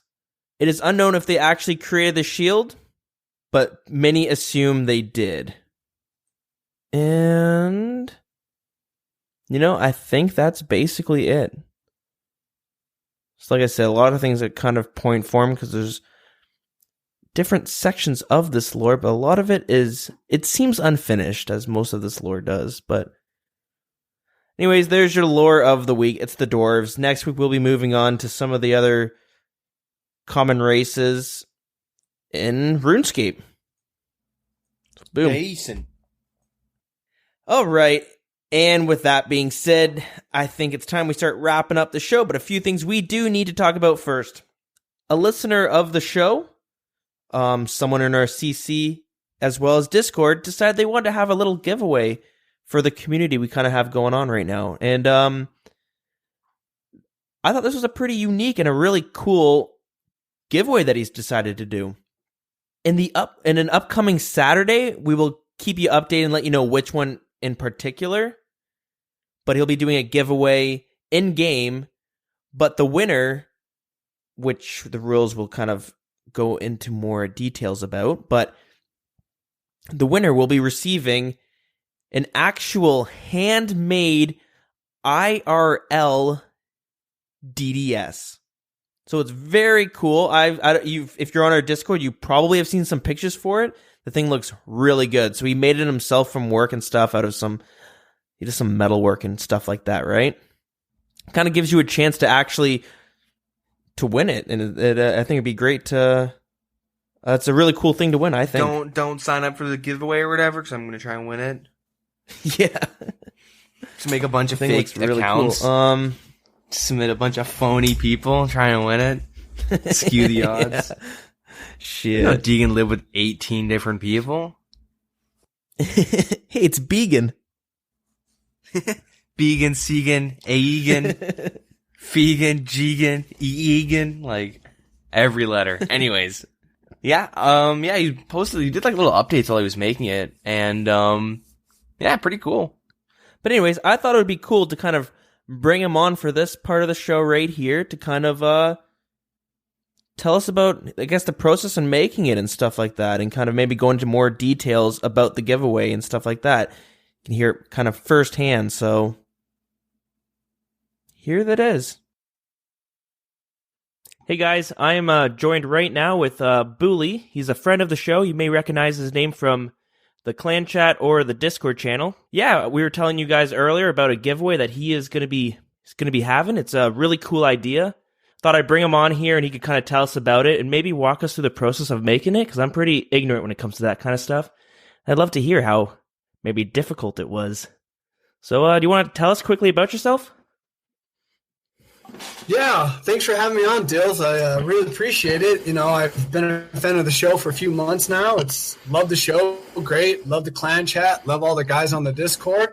But yeah, I was just playing some Scape one day with everyone, and then I was like, shit, I'm going to do an awesome giveaway. Everyone's giving stuff away all the time, but I want to go above and beyond. So I was just like, I'm going to see if anyone's made any real-life DDSs. So I went online, saw one that was made out of a 3D printer, and then I just went to my job and just kind of got a bunch of scrap metal, welded it up, cut it, and then just went and got some paint and just started going to town on it, you know? Yeah, it's really cool. Like, when you were posting pictures for it, honestly, there's a market out there. If you were to start selling those, you could make a pretty penny from other escapers that just want to start hanging some of those dragon weapons on their wall. It looks pretty dope. And I'm kind of excited to see this giveaway happen. So, I guess just quickly, do you want to explain what your career is? What job you work in?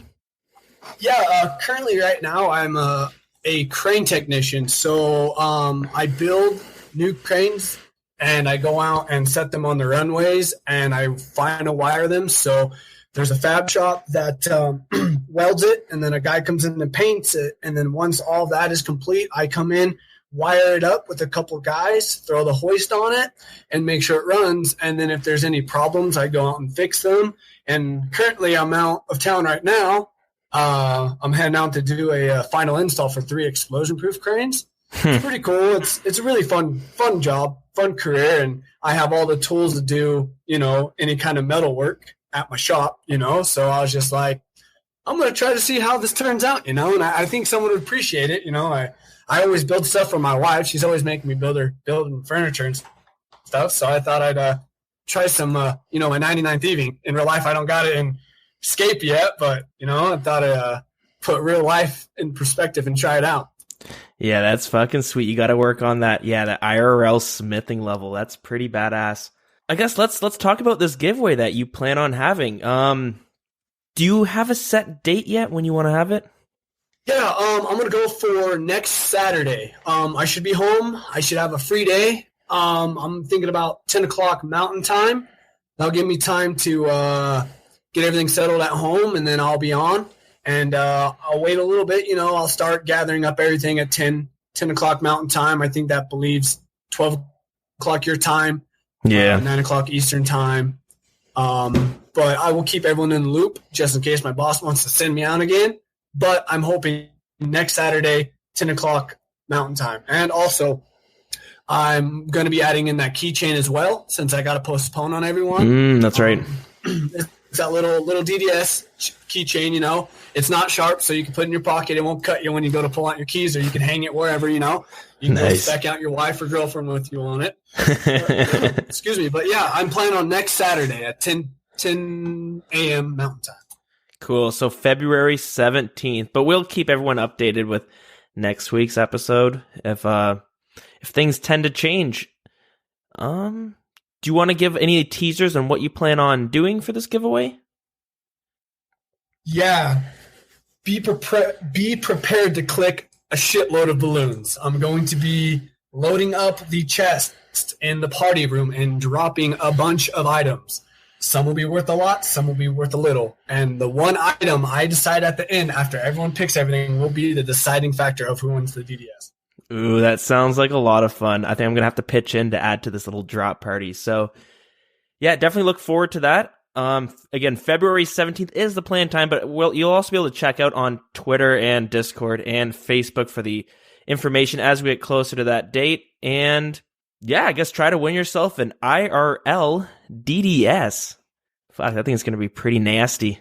Can't wait to see who wins that one. Yeah, it'll be a good time. I plan on making other dragon weapons in the future. I'm going to try a battle axe and maybe a dragon longsword. I was looking to the scimitar, but that one looks a little tricky with those curved edges, But yeah. I'll give it a shot one day. I'm waiting for that dragon chainmail to come out. Right? Just get some chainmails and spray paint it red, dude. Oh, good stuff. All right, well, awesome. Thanks so much, Billy, thanks for having this, and thanks for coming on and being able to talk about it. That was great.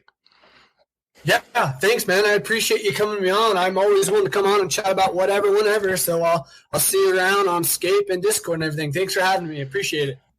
So yeah, definitely keep your eyes and ears out for that. Like I said, we'll update you on our upcoming episodes. We'll also be posting on Twitter and Facebook about it, as well as if you're in our Discord, you'll definitely see it throughout some of the channels, especially in our events channel. That's where we post all of our little events going on in there. Anyways, we'll move it on. So in response to last week's episode, we got a message on Twitter kind of telling us about the volcano mine. So this is a user who actually gained a lot of mining levels through the volcanic mine. So Onus on Twitter says, Volcano mine is good experience and pretty fun. Definitely worth doing, and it's a little AFK, but still interactive. I haven't tested it out after the nerf, but should still be around 90k experience per hour with a good team. So honestly, that kind of made me happy to hear, because 90k is decent, and as long as, I don't know what power mining is or 2 ticking granite is, 90k is not, that's pretty good. And like, yeah, I'm kind of relieved to hear that you could have another activity to do for mining that's interactive and not a pain in the ass to do. Now, I haven't done it myself, but... Well, yeah, as far as I know, I think they just nerfed soloing it. Yeah, okay. They haven't been nerfing if you're in with, like, coordinated teams and whatnot. I think it's if you're soloing, it's less experience. Yeah, for sure. So that's yeah, I'm glad to hear that. I guess we'll drop all our info and how you get in touch with us right about here. Our in-game clan chat, if you want to come hang out with us in-game, it's a wild CC. Our Discord is posted both on Facebook and Twitter, but also you just let one of us know and we'll get a link out to you if you're having a problem finding it. Our Twitter is @thewildernessrs. Our Facebook is facebook.com/The Wilderness Podcast. Our email is thewildernesspodcast@gmail.com. And I think we got them. Yeah. You can follow me. Twitter is @DeaginRS, and my Twitch is @DeaginRS. Nice. That is it. Perfect. So, yeah, let's get out of here for episode 71. But before I go, luckily, since we record at a later date, we did get an email just today from a listener, from Colton. This is a fan of the show. Brightens my day to hear you guys and do your thing and clown around. P.S. Please play Flute Salad for an outro. So boom, we're going to drop that right here. Thank you very much for listening, guys, and we'll talk to you next week. Yeah, have a good one. Bye-bye.